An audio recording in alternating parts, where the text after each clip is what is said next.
Assalamualaikum warahmatullahi wabarakatuh. Waalaikumsalam warahmatullahi wabarakatuh. Alhamdulillah wassalatu wassalamu ala sayyidina Rasulillah sayyidina wa maulana Muhammad ibn Abdullah wa ala alihi wa sahbihi wa mawalah. La haula wa la quwwata illa billah, amma ba'du. Bapak-bapak, ibu-ibu, saudara-saudara kaum muslimin rahimakumullah. Rumah tangga bahagia menurut agama kita. Sebagaimana yang sama kita maklum bahwa manusia hidup memerlukan idola, memerlukan figur-figur yang akan dijadikan contoh di dalam kehidupannya. Sifat ini dinamakan hubbut taklid atau kecenderungan untuk meniru, dan nampak lebih menonjol pada kehidupan anak-anak remaja atau para pemuda. Siapa yang menjadi idolanya, siapa yang menjadi sentral figur dalam kehidupannya, itulah yang akan dijadikannya sebagai contoh. Kalau idolanya adalah Mick Jagger misalnya, maka tentu yang akan dicontohnya adalah Mick Jagger. Mulai gaya rambutnya, gaya pakaiannya, sampai kepada gaya jalan dan hidupnya. Soal pantas atau tidak pantas urusan nomor 16. Yang penting nyontoh dulu. Inilah kecenderungan daripada manusia. Bagi kita umat Islam, contoh ideal, figur sentral yang sepatutnya jadi idola tidak lain adalah junjungan kita Nabi besar Muhammad sallallahu alaihi wasallam. Beliau menjadi contoh dan panutan oleh karena kepribadiannya yang kompleks. Sejak dari seorang pemimpin negara yang adil sampai kepada seorang jenderal yang gagah berani di medan perang, sampai kepada seorang diplomat yang ulung, pedagang yang jujur, suami yang bertanggung jawab, ayah yang penuh kasih sayang dengan anak-anaknya, dan di dalam keseluruhannya beliau merupakan uswatun hasanah. Termasuk dalam membina rumah tangga bahagia, contoh kita tidak lain adalah rumah tangga beliau. Bagaimana sih rumah tangga Nabi kita itu? Beliau berkata dalam dua kalimat yang singkat tapi punya pengertian yang sangat luas dan dalam tentang rumah tangganya. Beliau mengatakan, baiti jannati, rumah tanggaku adalah sorga bagiku. Satu cerminan yang merupakan refleksi dari keadaan yang membawa kebahagiaan. Padahal sepanjang sejarah yang kita baca, rumah beliau kecil saja. Sarapan pagi pun cuma seteguk air zam-zam, sepotong roti, kadang-kadang sebutir kurma. Tidurnya di atas kain kasar yang separuh jadi selimut, separuh jadi alas tidur. Tetapi di tengah kondisi yang semacam itu, beliau sanggup berkata, baiti jannati, rumah tanggaku adalah surga bagiku. Kenapa kita yang hidup di zaman sekarang, di mana fasilitas sesungguhnya serba lebih menunjang untuk berkata semacam itu, malah kita berkata sebaliknya, baiti nari, rumahku adalah laksana neraka bagiku. Padahal kalau dilihat, rumahnya pun kadang-kadang bertingkat, kendaraan serba berkilat, uang banyak berlipat-lipat, istri pun tak kurang cantik memikat, kadang-kadang jumlahnya 4. Tapi tiap hari kiamat tidak ada ketenangan dan ketentraman di rumah tangga. Saudara hadirin kaum muslimin rahimakumullah, mengapa Rasul sampai mengatakan baiti jannati, rumahku adalah laksana surga bagiku? Inilah pokok pembicaraan kita pada pertemuan kali ini. Sebagaimana yang kita maklum bahwa nikah dalam pandangan Islam bukan hanya sekedar untuk memenuhi kebutuhan biologis manusiawi, Tidak hanya sekedar untuk memperkembangbiakkan keturunan, dan juga tidak pula untuk memperturutkan hawa nafsu. Lebih daripada sekedar itu, nikah dalam pandangan Islam merupakan ibadah. Oleh karena ibadah, maka seluruh tujuan ibadah, apakah dia bernama solat, apakah dia bernama puasa, zakat, sodako, haji dan lain sebagainya, seluruh daripada tujuan ibadah, target utamanya adalah mardhatillah atau keridhaan daripada Allah Subhanahu wa taala. Kalau nikah itu ibadah, maka sesungguhnya tujuan utama dari pelaksanaan suatu pernikahan tidak lain hanya untuk mencari keridhaan dari Allah Subhanahu wa taala. Bukankah kalau kita tanya tiap orang yang melakukan nikah, kenapa sih kamu nikah dengan dia? Jawabannya bisa macam-macam. Yang umum, karena saya cinta dia. Ada yang berkata, karena saya ingin mendapat ketenangan hidup. Ada yang bilang, karena saya ingin hidup teratur. Ada yang mengakui, karena saya ingin dapat keturunan dan lain sebagainya. Tetapi sesungguhnya menurut ajaran agama, kalau nikah merupakan ibadah, jawaban intinya ialah saya melakukan nikah untuk mencari keridhaan dari Allah Subhanahu wa taala. Ini konsekuensinya kalau nikah merupakan bagian daripada ibadah. Rumah tangga yang didirikan atas dasar mencari keridhaan Allah, maka akan diwarnai oleh nilai-nilai luhur daripada ajaran agama. Tanpa harta orang memang sulit untuk bahagia. Tapi harta bukan jaminan orang lalu akan bahagia. Harta pada suatu saat akan berakhir. Kecantikan akan berkurang. Pangkat dan jabatan akan sampai kepada batasnya. Tetapi agama, keyakinan, nilai-nilai iman, itulah pegangan kita yang kekal dan abadi. Sebab itu dalam surah Ar-Rum ayat ke-21 Allah Subhanahu wa taala menjelaskan, wa min ayatihi an khalaqalakum min anfusikum azwajan litaskunu ilaiha wa ja'ala bainakum mawaddatan wa rahmah. Dan di antara tanda-tanda kebesaran Allah, dijadikannya bagimu istri-istrimu dari diri kamu sendiri, litaskunu ilaiha, agar kamu bisa hidup tenang bersamanya, wa ja'ala bainakum mawaddatan wa rahmah, dan dijadikannya di antara kamu rasa cinta dan kasih sayang. Umumnya pernikahan terjadi karena mawaddatan warahmah ini, cinta dan kasih sayang. Atas dua dasar itulah rumah tangga didirikan orang. Atas dasar itulah seorang laki-laki dan seorang perempuan memadu janji untuk membagi suka dan duka dalam hidup ini secara bersama-sama. Namun kalau kita renungi ayat ini, Allah tidak hanya menjadikan cinta, tapi Allah juga menjadikan kasih sayang. Apa bedanya cinta dan kasih sayang? Apa bedanya mawaddatan warahmah ini? Saudara, mawaddah yang artinya cinta, itu sasarannya biasanya adalah jasmani, kecenderungan biologis. Itu akan berakhir. Orang yang mendirikan rumah tangga cuma karena kecenderungan biologis, cuma karena rasa cinta semata-mata, cinta biasanya terkait kepada keindahan. Betul apa benar? Biasanya orang mudah jatuh cinta kepada sesuatu yang punya nilai keindahan. Makanya anak muda jarang yang jatuh cinta sama nenek-nenek.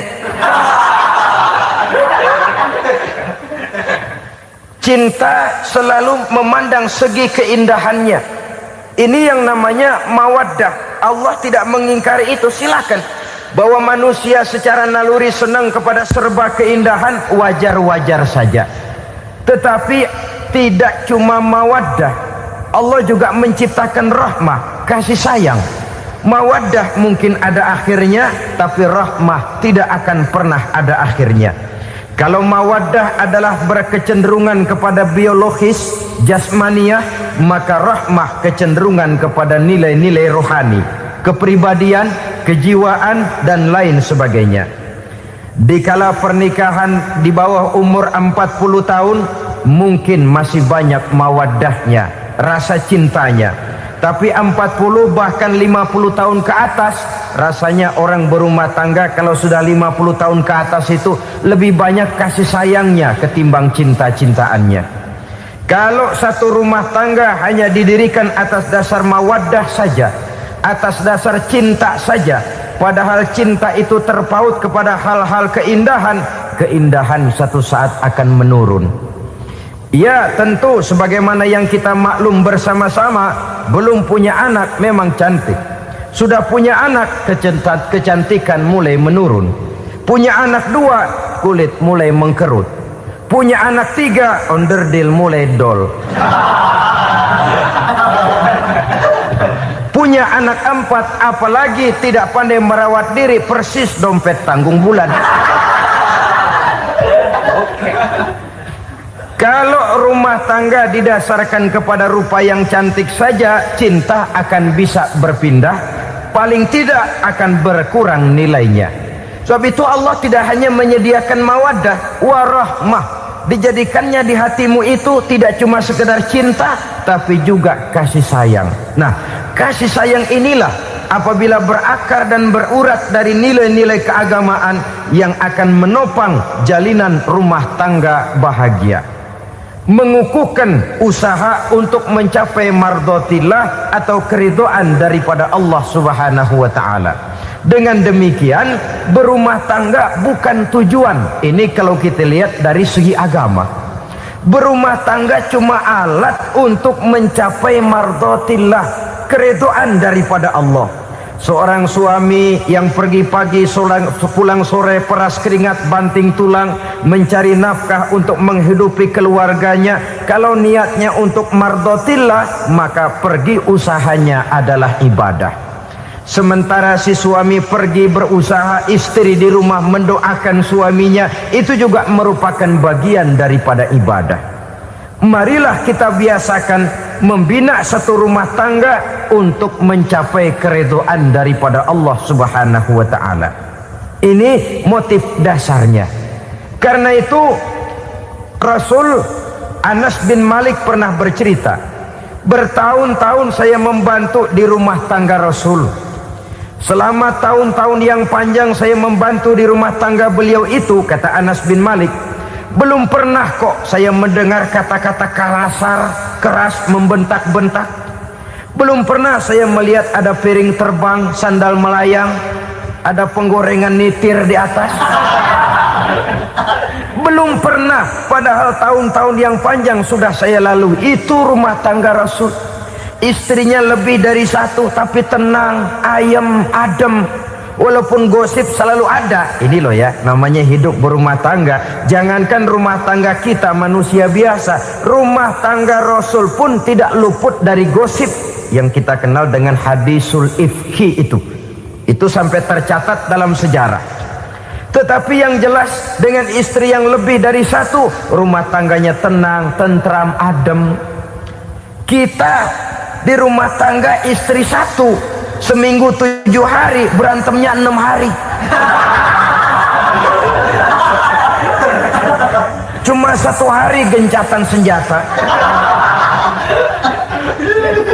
Saudara hadirin yang saya muliakan, kalau tujuan rumah tangga adalah mardhatillah, apa ciri dari suami istri yang menegakkan rumah tangga untuk mencapai ridho Allah itu? Pertama, sepasang suami istri yang membina rumah tangga semata-mata untuk mencapai keridhaan Allah, cirinya yang pertama, bersyukur apabila beroleh nikmat. Ini ciri yang pertama. Bersyukur kepada Allah, kepada sesama berterima kasih. Suami berterima kasih kepada istri, bertahun-tahun didampingi hidupnya, dicucinya pakaiannya, dimasaknya makanannya. Tidak istri mengeluh walau hidup lebih banyak kurangnya daripada cukupnya. Suami pandai berterima kasih kepada istrinya. Sementara istri pun bisa berterima kasih kepada suaminya.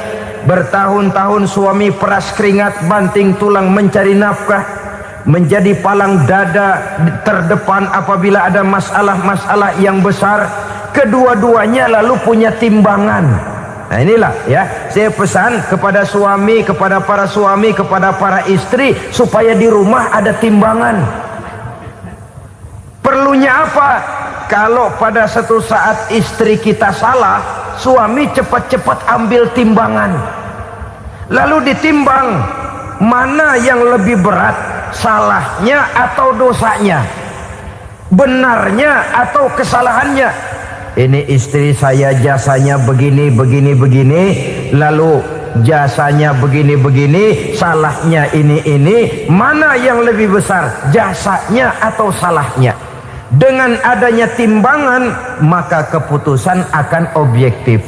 Tapi kalau timbangannya emosi, salah sedikit saja sudah main bentak, main usir, akhirnya keputusan akan mendatangkan kerugian. Sebaliknya, kalau suami yang salah, istri ambil timbangan, ditimbang mana lebih besar, jasanya atau salahnya. Jangan sampai nanti terjadi pepatah, panas setahun habis dihapus oleh hujan satu hari. Jasa istri yang puluhan tahun hapus oleh kesalahannya yang sedikit, atau jasa suami yang bertahun-tahun hapus oleh kesalahannya yang sebenarnya tidak seberapa. Akibat apa itu terjadi? Karena tidak adanya timbangan. Dari rasa bersyukur dan dari rasa berterima kasih ini, saudara-saudara, akan timbullah sifat saling menghargai. Suami menghargai istri, istri pun menghargai suami. Istiqomah, dikasih uang 5.000 senyum, dikasih uang 500 senyum. Itu namanya istri yang pandai bersyukur. Kalau tidak, 5.000 nyengir, 500 manyun. Tahu manyun? Kayak bemok nyari setoran, monyong saja. Ada sikap istiqomah di dalam membina kehidupan berumah tangga ini. Lalu mengerti posisi suami, ini termasuk tanda berterima kasih. Suami saya itu kerjanya apa, golongannya apa, gajinya sebulan berapa. Atas dasar itu, lalu istri menjadi istri yang tahu diri. Walaupun suami harus menyenangkan istri, istri pun hendaknya nimbang, tahu batas kemampuan suami. Kemauan mungkin tidak terbatas, tapi kemampuan sangat terbatas. Kalau suami pegawai kecil, ya mintalah yang kecil-kecil. Kalau suami pegawai rendah, mintalah yang sesuai dengan kemampuannya. Jangan suami gajinya cuma 50.000 sebulan, istri menuntut minta dibeliin gelang yang kayak pelek becak. Tentu sudah overacting namanya. Saudara hadirin yang saya muliakan, kunci awalnya bersyukur kepada Allah. Kalau sudah bisa berterima kasih kepada manusia, hati ini akan mudah bersyukur kepada Allah. Rumah tangga yang pandai bersyukur, berapapun kecilnya nikmat, bukan kecilnya yang dia lihat, tapi karunia Allah yang dinilai. Sehingga dari rasa berterima kasih kepada manusia akan timbullah rasa syukur kehadirat Allah Subhanahu wa ta'ala. Itu yang sering diistilahkan orang, kalau dia punya mobil, dia berkata alhamdulillah kita punya mobil, tetangga kita cuman punya motor. Kalau dia punya motor, syukur kita punya motor, tetangga kita cuman punya sepeda, kemana-mana kekejek melulu. Kalau dia punya sepeda, alhamdulillah punya sepeda, tetangga kita sebelah nggak punya apa-apa, kemana jalan kaki saja. Kalau dia jalan kaki, alhamdulillah kita masih bisa jalan. Tetangga kita sebelah lumpuh bertahun-tahun nggak kemana-mana. Kalau dia lumpuh, alhamdulillah kita masih hidup. Tetangga kita kemarin mati nggak balik lagi.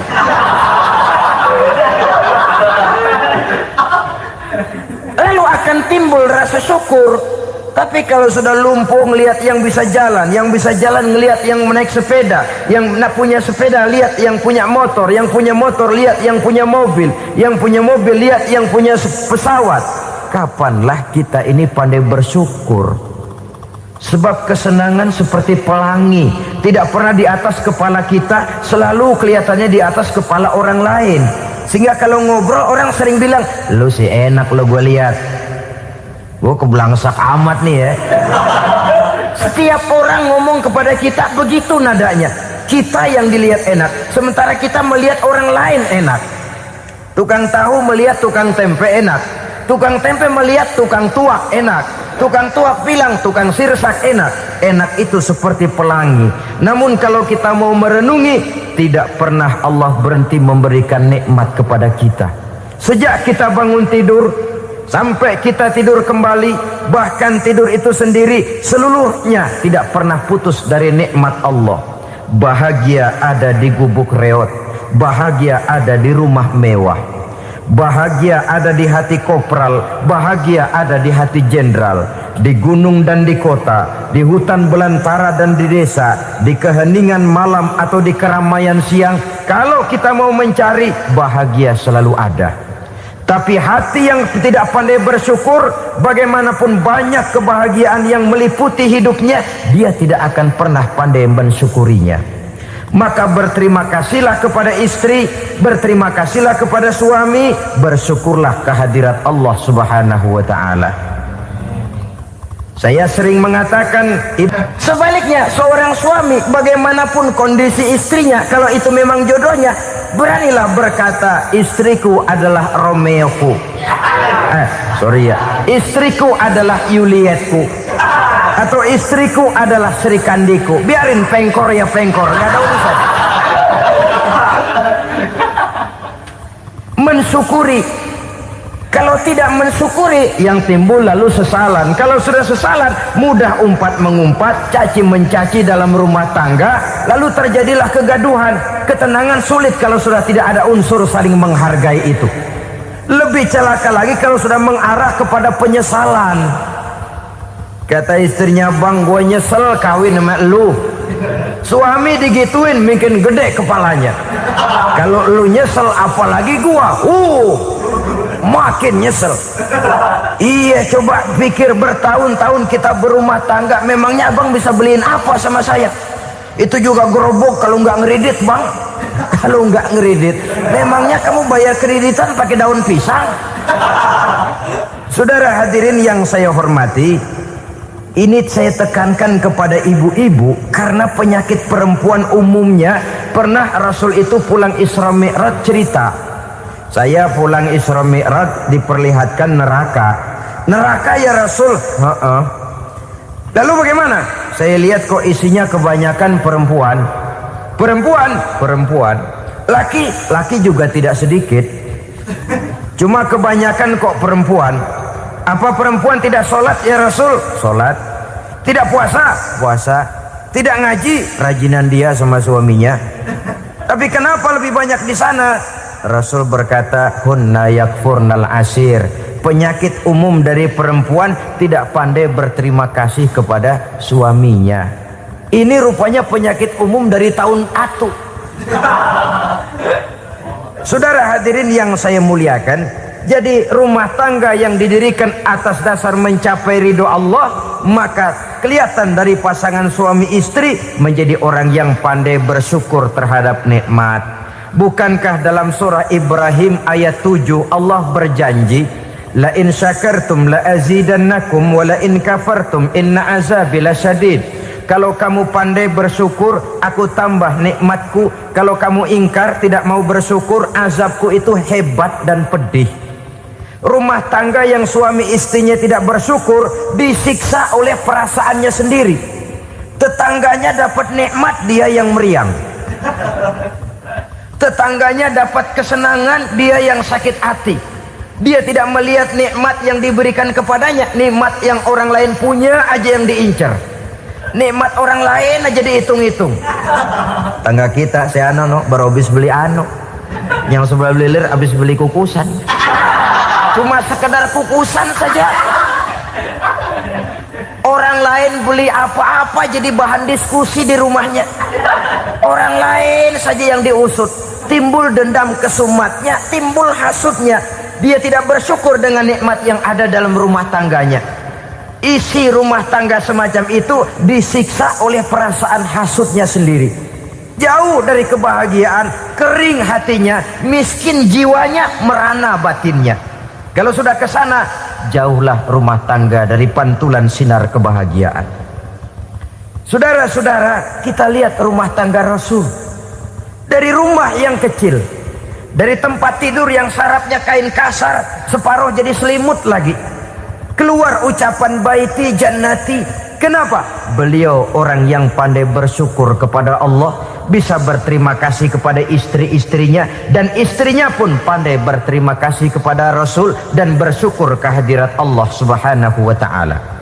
Maka nikmat lalu bertambah. Makin kita syukuri nikmat, makin tambah itu. La azidannakum, janji Allah, pasti aku tambah nikmatku kepadamu jikalau kamu pandai mensyukurinya. Tapi kalau kamu ingkar, tidak pandai bersyukur, awas, nikmat bisa berubah menjadi azab kalau kita tidak pandai-pandai mensyukurinya. Jadi cirinya yang pertama, rumah tangga bahagia itu apabila suami istri pandai bersyukur terhadap nikmat yang diberikan oleh Allah Subhanahu wa taala. Satu. Cirinya yang kedua, rumah tangga yang berdasarkan untuk mardotillah, mencapai keredoan Allah, sabar apabila mendapat cobaan. Namanya orang berumah tangga itu persis berlayar di lautan. Suami istri adalah dua orang yang memegang kemudi. Kalau berlayar ombak tenang, angin bertiup sepoi-sepoi basah, lalu bila malam datang bulan bersinar, bintang gemintang gemerlapan, berlayar memang nikmat. Tapi satu saat angin puting beliung bertiup, gelombang menggunung, halilintar menyambar, kemudian petir berkilat. Kalau pada saat itu suami mau ngalor, istri mau ngidul, alamat perahu patah di tengah jalan, kandas di lautan sebelum sampai ke pantai yang akan ditujunya. Oleh karenanya perlu kekompakan.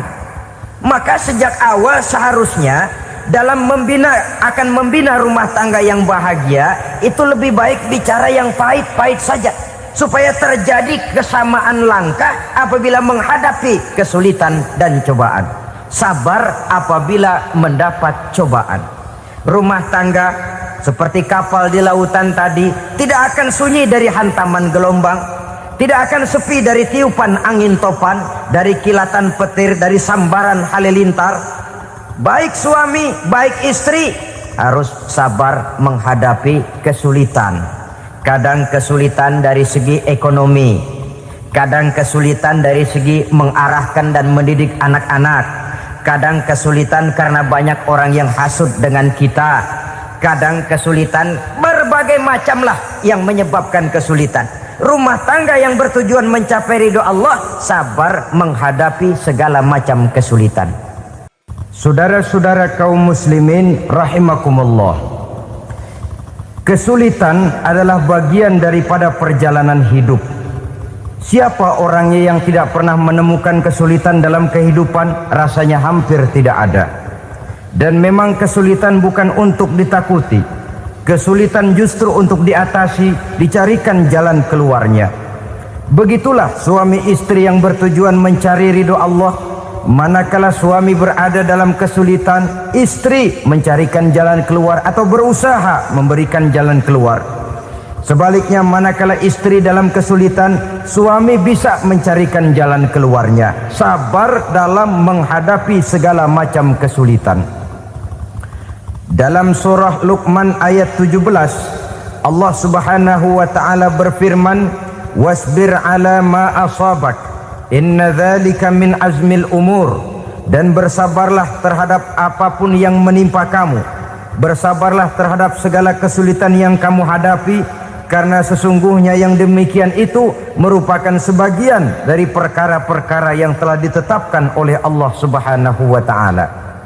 Saudara-saudara kaum muslimin yang berbahagia, kunci sabar sesungguhnya terletak pada keyakinan bahwa segala sesuatu berasal dari Allah dan segalanya akan kembali kepada Allah Subhanahu wa taala. Rumah tangga yang sabar di dalam menghadapi kesulitan-kesulitan biasanya akan lebih mudah mencari jalan keluar. Tapi kalau sedikit kesulitan datang, kita tertimpa oleh kepanikan, oleh kegelisahan, dan oleh ketakutan yang tidak beralasan, maka kesulitan itu bukan saja tidak dapat diatasi, malah rasanya akan menjadi semakin besar di dalam kehidupan kita. Tidak ada rumah tangga yang tidak pernah berhadapan dengan kesulitan, bagaimanapun besarnya rumah tangga itu. Itulah sebabnya kita memerlukan orang lain. Hidup berumah tangga itu seperti orang punya mata. Kalau mata kita kelilipan, kalau mata orang lain kelilipan, gampang kita tiup. Tapi kalau mata kita sendiri yang kena kelilipan, tentu kita memerlukan orang lain untuk meniupnya. Oleh karenanya, suami istri harus saling mencarikan jalan keluarnya. Walaupun kerjanya berbeda, suaminya pergi mencari nafkah, istrinya berdoa di rumah. Kalau perlu melakukan sholat duha, mendoakan agar usaha suaminya dimudahkan, dan begitu selanjutnya. Sehingga dengan adanya kebersamaan, walaupun tidak selalu bersama-sama, maka masing-masing melaksanakan tugas dengan tenang dan merasa yang satu berbuat untuk kepentingan yang lain. Inilah cirinya yang kedua, sabar bila mendapat dan berhadapan dengan segala macam kesulitan. Kadang orang mendapat kesulitan itu berkeluh kesah. Bukan berkeluh kesah, tapi mencari jalan keluar dan mengambil hikmah yang ada di dalamnya apa. Karena bukan kemudahan, kesulitan yang membuat orang dewasa. Bukan kemudahan, tapi kesulitan yang membuat orang berpikir dinamis, kreatif. Kalau seluruh jalan yang kita tempuh mudah saja, gampang saja, rasanya monoton kita ini. Kehilangan dinamika dalam perjuangan. Kesulitan yang membuat orang matang, kesulitan yang menempa kepribadian untuk lebih dewasa menghadapi bahtera kehidupan, membuat pandangan makin arif, wawasan makin luas, dan analisa semakin tajam. Sama saja dalam hidup. Sesungguhnya pujian sering menjadi racun, dan caci maki kalau kita tanggapi secara positif sering membuat kita makin dewasa. Jarang orang berpikir kalau dipuji, tapi baru dia merenung dan mencari diri setelah dicaci maki dan dikritik habis-habisan. Walaupun watak umum manusia senang dipuji, marah kalau dicaci maki. Biasanya kalau ketemu cewek cakep kita bilang, "Kamu cakep deh." Dia paling bilang, "Ah, abang bisa aja." Walaupun dia bilang, "Ah, abang bisa aja," hidungnya mah tetap mekar. Seneng kalau dipuji, itu kecenderungan manusia. Marah kalau dicaci maki, marah kalau dikritik. Tapi sesungguhnya pujian sering jadi racun, caci maki sering jadi obat. Orang takut minum obat karena pahitnya, padahal efeknya itu akan lebih memberikan kesehatan kepadanya. Orang takut menghadapi kritik, orang takut dan tidak ingin dicaci maki, padahal itulah yang sesungguhnya menjadi cambuk kalau tidak dia salah tanggap, menjadi sugesti yang mendorong dia lebih maju lagi. Karena memang bukan pujian, tapi caci maki dan kritik yang membuat kita makin berpikir tajam.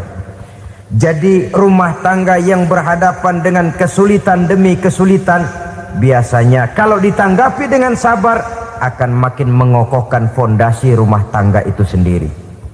Tapi kalau kesulitan dihadapi dengan tidak sabar, lalu mencari jalan pintas, kesulitan ekonomi, kebetulan istrinya cakep, istrinya disuruh ngojek.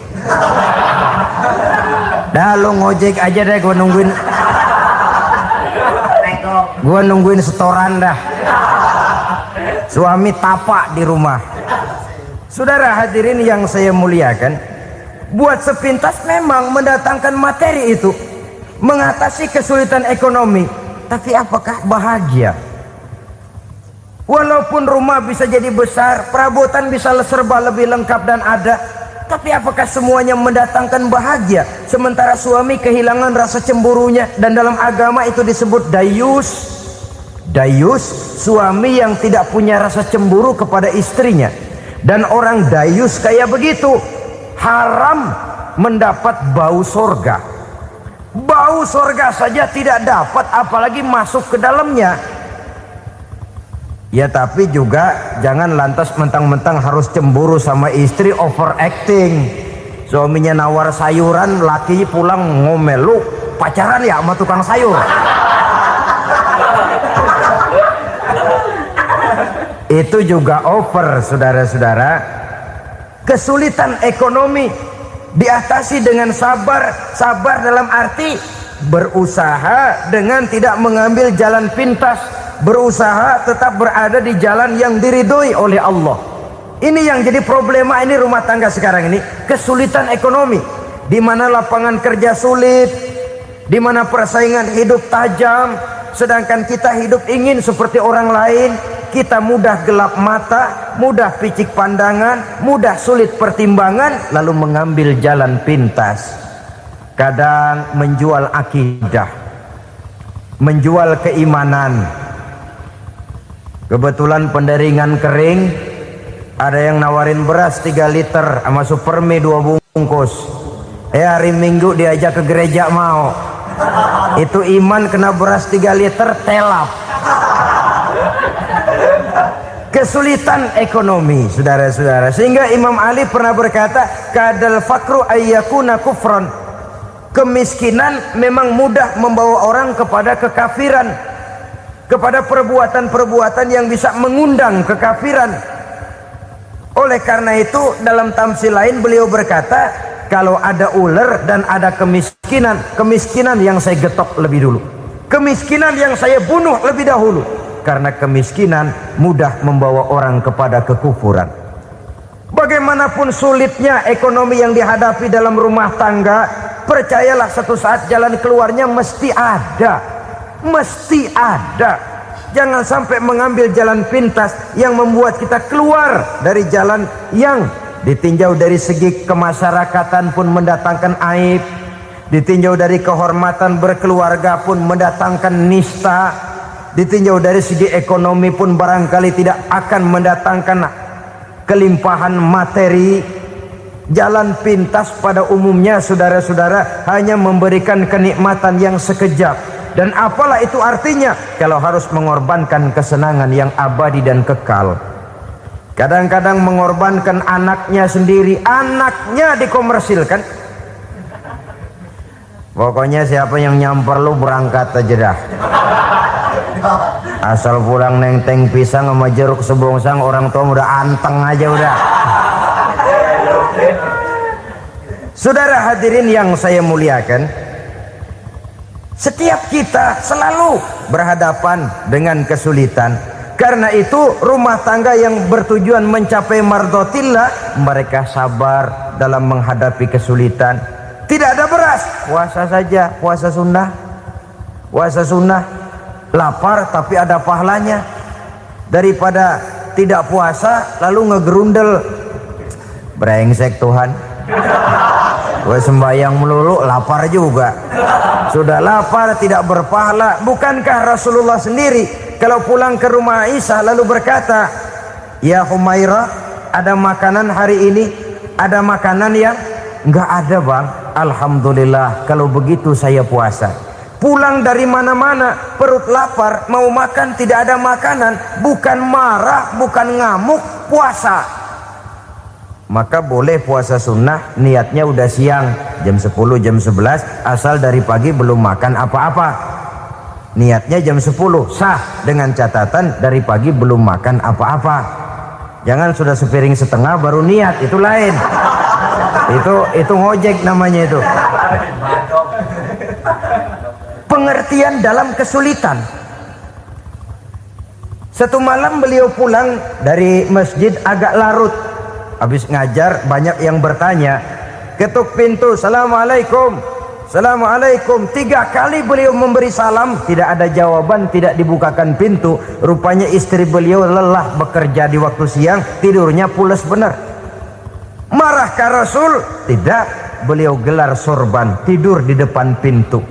Asraful anbiya wal mursalin ini, Rasul termulia ini, karena menghargai istrinya, tidur di depan pintu. Sampai Aisyah bangun sepertiga malam, terkejut buka pintu, suaminya ada di depan pintu. Beliau bangunkan. Ketika dibangunkan, Rasul lebih dulu berkata, maaf sayang, saya pulang terlambat. Sudah nggak dibukain pintu, tidur di depan, dibangunin, beliau duluan yang minta maaf. Pengertian. Kalau emosi, memang nggak dibukain pintu, tidur di depan. Begitu dibukain, yang enak kita tunjuk jidatnya.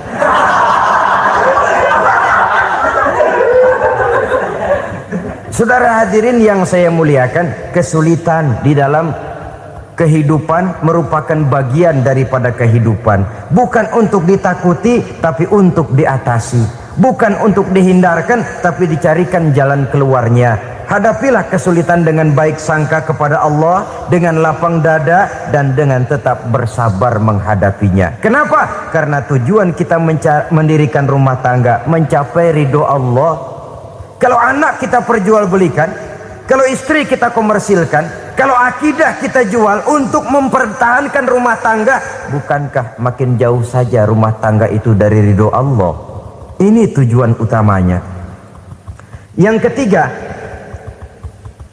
rumah tangga yang bertujuan mardotillah itu, suami istri yang merupakan fondasi di rumah tangga, suami sebagai pemimpin, istri sebagai pembina, selalu musyawarah dalam menyelesaikan persoalan.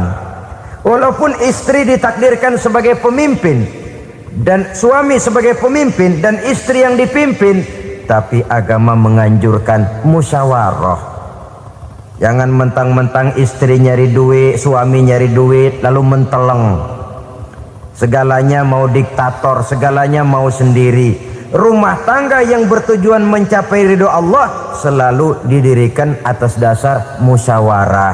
Sehingga apabila sesuatu itu dihasilkan dari suasana musyawarah, tidak akan melahirkan penyesalan di belakang hari.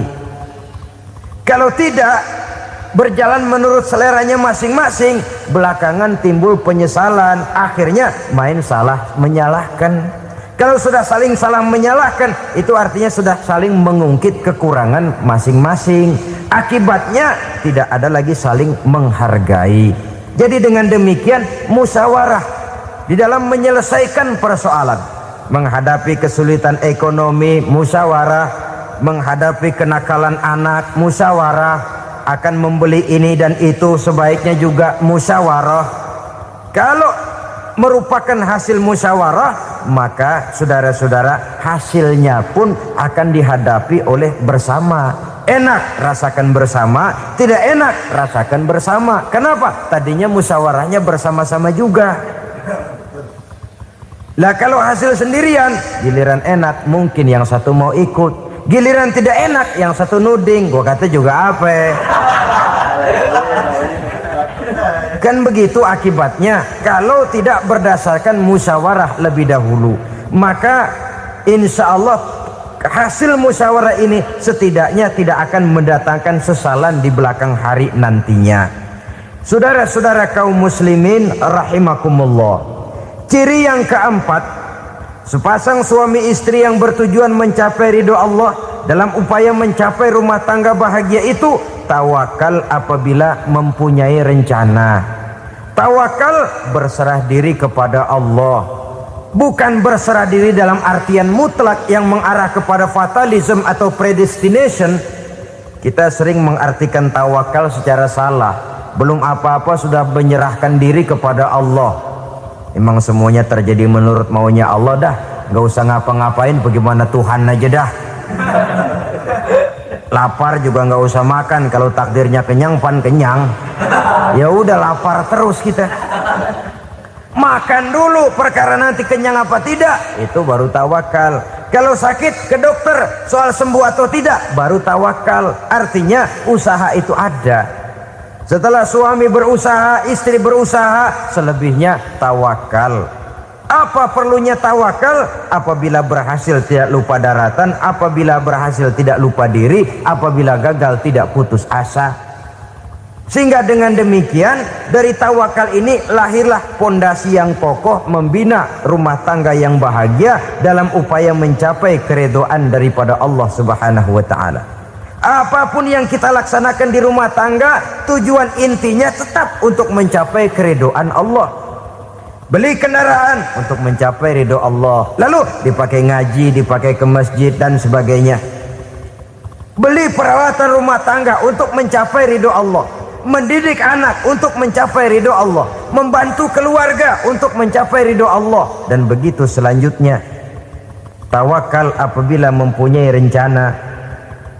Kemudian cirinya yang kelima, suami istri yang bertujuan mencapai ridho Allah selalu mempererat silaturahmi. Sebab seperti sudah saya sampaikan pada pertemuan terdahulu, dalam berumah tangga itu ada orang tua, ada mertua. Itu cuma perbedaan istilah, tapi hakikatnya adalah sama. Jangan karena perbedaan istilah lalu menyebabkan kita berbeda sikap. Kalau sudah berbeda sikap, tentu akan melahirkan perasaan yang tidak simpatik. Sebaiknya suami istri kalau sudah berumah tangga, jadikanlah orang tua tempat cerita yang enak saja. Yang tidak enak telan berdua, yang pahit rasakan berdua. Kesusahan dan kesulitan atasi berdua. Giliran enak ngomong sama orang tua, giliran senang cerita sama mertua. Sekarang kan kita balik, kalau lagi senang duitnya banyak, anteng di rumah, kalem aja. Tapi lalu waktu susah, waktu susah, cerita kepada orang tuanya, cerita kepada mertuanya. Lalu kapan kita mau menyenangkan orang tua? Sudahlah mereka susah mendidik kita di waktu kecil, membesarkan kita, melakukan segala macam pengorbanan. Demi setelah kita berumah tangga, kesulitan rumah tangga kita tumpahkan juga kepada mereka. Pererat silaturahmi dan usahakan agar seluruh keluarga hanya menjadi tempat kita cerita yang enak-enak saja. Istilah sehari-harinya, kalau di rumah kita makan sama sayur bayam, keluar rumah diem, malah seluitan. Tetangga tanya, lu makan kayaknya enak banget apa sih? Daging ayam.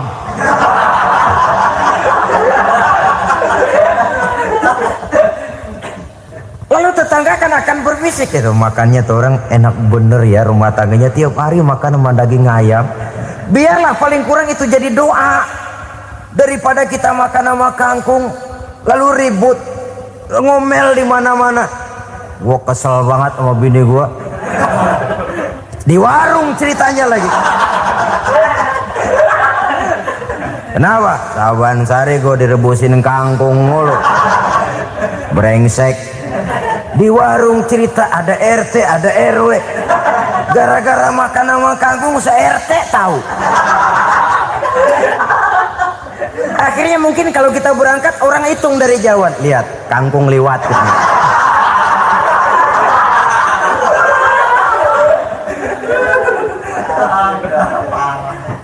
Bisa menjaga yang disebut security informasi, rahasia rumah tangga. Bahkan pernah saya berikan contoh karena ingin menghargai. Suami beliin kain batik buat istrinya. Istri tahu begitu sepintas, nih kain jelek nih. Tapi karena mau menyenangkan suaminya, dia bohong. Bagaimana bu, kain yang bapak beliin? Aduh bagus bener pak, bagus sekali itu kain. Warnanya pak emang yang model begitu tuh.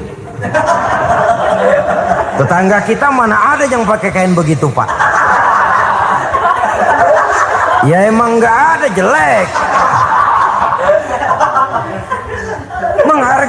Menghargai. Sebab kalau waktu itu si istri jujur, yang timbul sakit hati suami. Bagaimana bu kain yang saya beliin? Goblok lo. Kain begitu dibeliin di pasar juga banyak 1.400, campur odol lagi. Sudahlah suami punya niat baik sampai rumah digoblok-goblokin, tidak ada lagi rasa saling menghargainya. Begitu pentingnya mempererat silaturahmi ini sampai Nabi berpesan, isnani la yanzurullahu ilaihima yaumal qiyamah qati'ur rahim wa jarus su. Ada dua golongan manusia yang di akhirat nanti tidak akan dilihat oleh Allah, tidak akan diopeni oleh Allah, didiemin aja. Siapa mereka? Pertama, orang yang suka memutuskan silaturahmi. Yang kedua, tetangga yang jahat dengan tetangganya. Dua golongan manusia ini, pemutus silaturahmi, kemudian juga tetangga yang jahat dengan tetangganya, ini tidak akan dipandang oleh Allah di hari akhirat nanti. Jadi pererat silaturahmi, sebab kita ini zon politikan, makhluk yang bermasyarakat, yang tidak bisa hidup sendirian. Setiap kita memerlukan orang lain. Kita disebut kaya karena ada yang miskin, kita disebut alim karena ada yang awam, kita disebut berkuasa karena ada rakyat jelata. Tanpa rakyat tidak ada penguasa, tanpa yang miskin tidak ada orang kaya. Kalau tidak ada yang jelek, siapa yang bilang cakep? Karena ngimbangi. Saudara hadirin, atas dasar ini mestinya kita selalu bersyukur dalam segala posisi, tidak lalu salah terima kepada karunia yang diberikan Allah kepada kita. Saudara hadirin yang saya hormati, pererat silaturahmi, jadikan orang-orang tua kita tempat kita cerita yang enak-enak saja. Yang tidak enak, telan sendiri, usahakan sendiri, carikan jalan keluarnya sendiri. Setidaknya ya diam sajalah. Kalau belum bisa membalas budi baik orang tua, setidaknya jangan menyakiti hati orang tua kita. Sudah lelah dan payah dia mengasuh kita, membesarkan kita, merawat kita, demi setelah kita berumah tangga seluruh kesulitan kita bawa lagi kepadanya. Karena itu buat para istri juga ini perhatian, kalau dimarahi suami jangan cepat-cepat pulang ke rumah orang tuanya. Nggak boleh diomelin dikit, main buntal aja. Gua pulang dah, pulang. Sampai sana cerita habis-habisan, dikucek kejelekan suaminya. Nanti 2-3 hari balik aja lagi, kan nggak lucu jadinya. Saudara hadirin, begitu juga suami mencaci maki habis istrinya, 2-3 hari baik aja lagi. Konyol, istrinya sudah dicaci maki habis-habisan, dijeleki leluhur-leluhurnya, 2-3 hari baik lagi, mesraan lagi. Kata bininya dalam hati, gua lu jelekin juga, lu pakai juga, payah.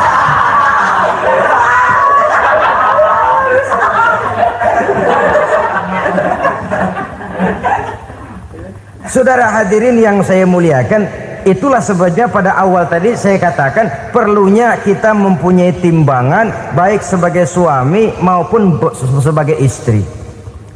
Nah, dari mempererat silaturahmi ini akan terjalin rasa kekeluargaan.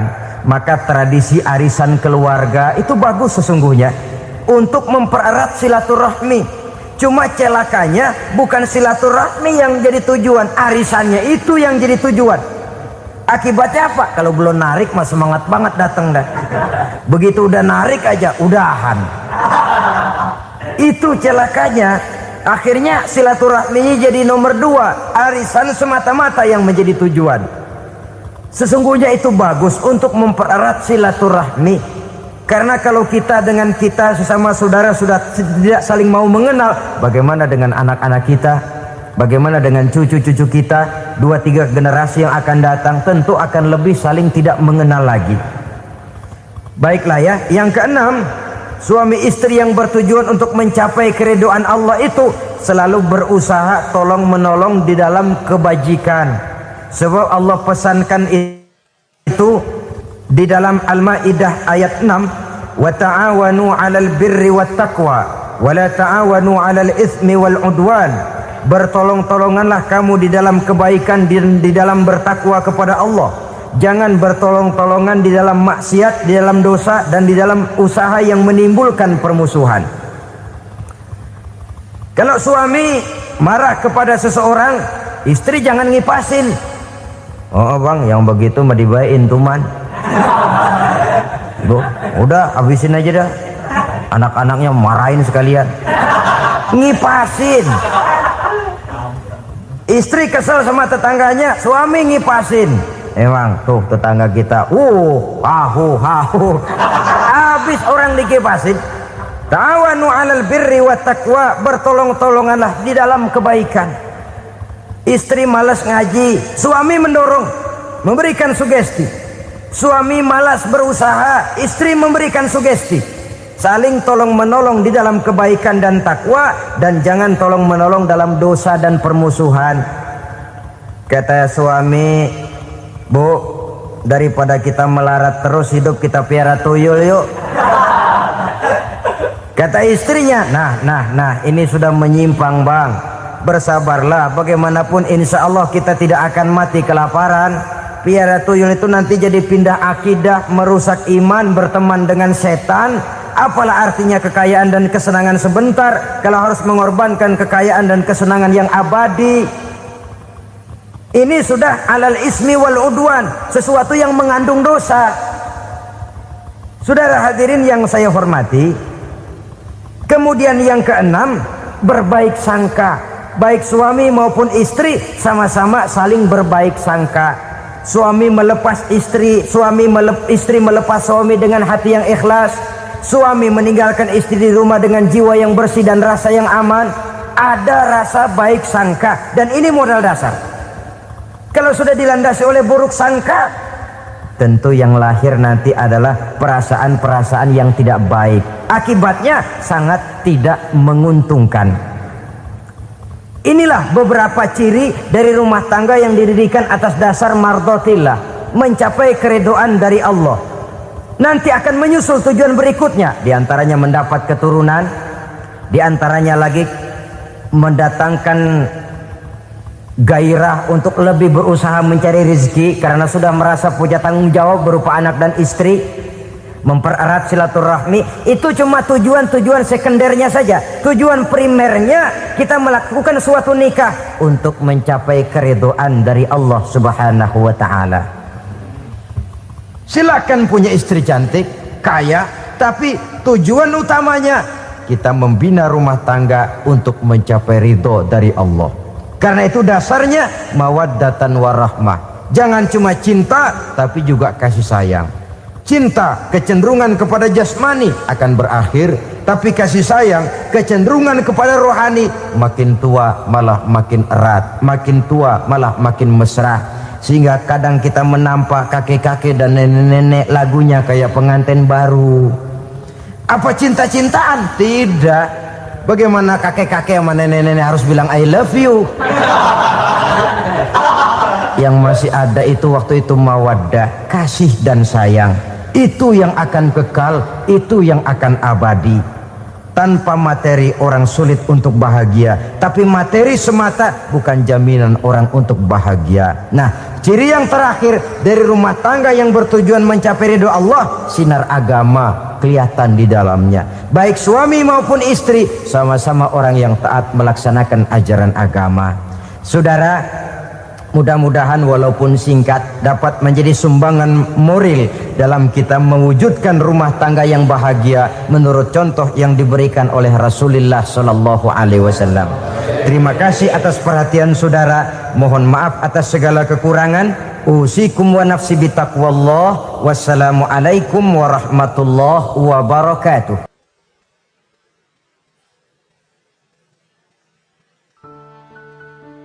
Assalamualaikum warahmatullahi wabarakatuh. Wa ala alihi wa sahbihi ajma'in, amma ba'du. Saudara-saudara kaum muslimin rahimakumullah, salah satu dari misi Islam ialah mengangkat harkat dan martabat manusia yang sebelumnya dibedakan oleh warna kulit, oleh suku bangsa dan bahasa. Seluruhnya diikat dengan satu akidah, menghilangkan perbedaan akibat warna kulit, suku bangsa dan bahasa. Termasuk dalam upaya itu betapa Islam telah mengangkat harkat dan martabat kaum wanita. Maka pada pertemuan kali ini kita akan membicarakan tentang peranan wanita sepanjang pandangan agama. Sebelum Islam datang, nasib perempuan nyaris hanya berputar di segitiga saja. Dapur, sumur, kasur. Kasur, sumur, dapur. Seolah-olah wanita terpaut dengan 3 ur itu tadi. Seolah-olah wanita tidak bisa berbuat lebih banyak daripada itu. Bahkan di tengah masyarakat jahiliyah, bayi perempuan mendatangkan aib sehingga mereka lalu dikubur hidup-hidup. Maka datang Islam dengan tegas mencanangkan satu revolusi yang mengangkat harkat dan martabat kaum wanita. Nabi bersabda, "An-nisa'u imadul bilad, iza saluhat saluhal bilad, wa iza fasadat fasadal bilad." Wanita adalah tiang negara. Jikalau baik wanita, baiklah negara. Jikalau rusak wanita, hancurlah negara. Dalam berbagai ayat Al-Quranul Karim menjelaskan tentang wanita dan peranannya. Al-Quran bercerita tentang Siti Hawa. Al-Quran bercerita tentang anak perempuan Nabi Adam, Iklimah dan Labuda, yang menyebabkan Habil dan Qabil saling berbunuh-bunuhan. Al-Quran menceritakan bagaimana ibunya Nabi Musa mendapat wahyu untuk menghanyutkan anaknya di hilir sungai Nil. Al-Quran bercerita tentang Siti Maryam, ibu daripada Nabi Isa. Al-Quran bercerita tentang 2 putri Nabi Yusuf, yang akhirnya salah satunya menjadi istri daripada Nabi Musa. Pun Al-Quran bercerita tentang Ratu Balkis, seorang wanita yang menjadi penguasa di negeri Sabah, yang demikian besar pengaruhnya dan wawasannya.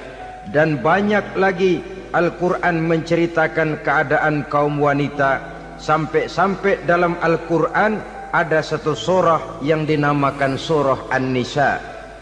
Ini seluruhnya berarti bahwa Al-Quran telah menempatkan kaum wanita dalam satu posisi yang mulia dan terpuji. Al-Quran memberikan emansipasi, bahwa wanita berhak mengejar kemajuan sebagaimana halnya kaum laki-laki. Tetapi sungguh pun demikian, Al-Quran tetap memberikan batasan-batasan sepanjang emansipasi itu tidak bertentangan dengan kodrat kewanitaan itu sendiri. Kalau persamaan dan kemajuan, kalau emansipasi dan hak asasi sudah tidak sesuai lagi dengan kodrat kewanitaan, pada akhirnya bukan mengangkat harkat dan martabat kaum wanita, justru malah merendahkan derajat dan martabat kaum wanita itu sendiri. Seperti sebagian besar wanita ini, mereka berteriak menuntut tentang persamaan hak, tapi mereka melupa apa batasan daripada persamaan hak itu sendiri. Sesungguhnya Islam dengan segala konsepsinya yang mengangkat martabat kaum wanita itu, memberikan keleluasaan kepada kaum wanita untuk maju bersama laki-laki sepanjang tidak menginjak-injak kodrat kewanitaan itu sendiri. Kalau sudah sampai kepada menginjak kodrat kewanitaan, maka akan merendahkan martabat kaum wanita. Sebab apa? Secara fisik dan psikis, agaknya memang laki-laki sudah ditakdirkan oleh Allah untuk menjadi pembimbing bagi kaum wanita. Walaupun tidak tertutup kemungkinan wanita tampil sebagai pemimpin, tetapi dari segi fisik biologis misalnya, laki-laki itu diciptakan kekar, kuat untuk memikul dan melaksanakan tugas-tugas yang berat. Sedangkan perempuan pada umumnya adalah lembut, ayu, lemot, denok, geboy, dan lain sebagainya. Maka kalau kita baca sejarah, Allah itu belum pernah mengutus rasul perempuan. Semua rasul laki-laki. Sebab apa? Secara fisik biologis tugas kerasulan lebih dimungkinkan oleh seorang laki-laki. Tugas rasul itu berat. Kadang-kadang perang, dicaci maki, berhadapan dengan ujung tombak, ujung pedang dan lain sebagainya. Makanya seluruh rasul laki-laki, dan Allah belum pernah mengutus rasul perempuan. Dari segi lain, perempuan itu banyak terhalang untuk melaksanakan ajaran agama. Misalnya 1 minggu dalam sebulan perempuan itu terkena cuti khusus, mengalami masa menstruasi, tidak sholat, tidak puasa, tidak melaksanakan ajaran agama yang tidak dibolehkan pada saat menstruasi itu. Kalau ada rasul perempuan, lalu saat malaikat akan menyampaikan wahyu, kebetulan rasulnya sedang wah, itu bisa balik lagi malaikat Jibril ke langit itu. Mau turun nyampein wahyu, balik lagi ke atas, ditegur, kenapa balik lagi Jibril? Rasulnya lagi head.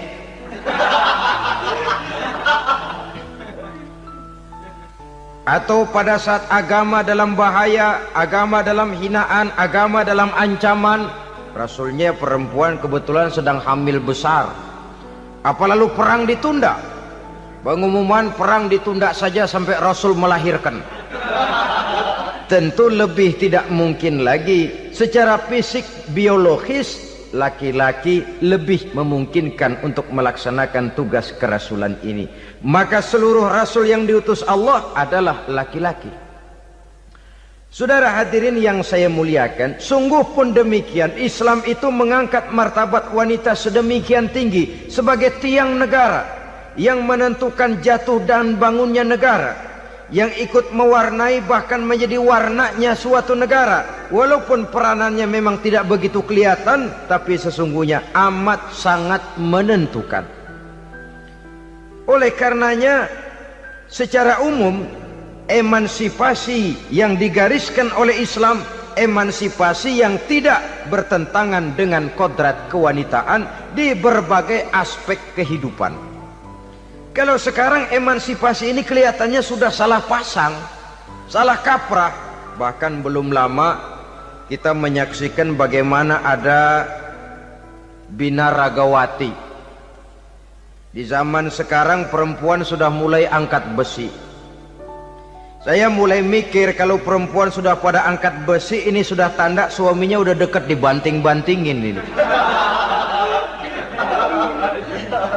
Tahun-tahun mendatang mungkin akan menyusul perempuan mulai narik becak.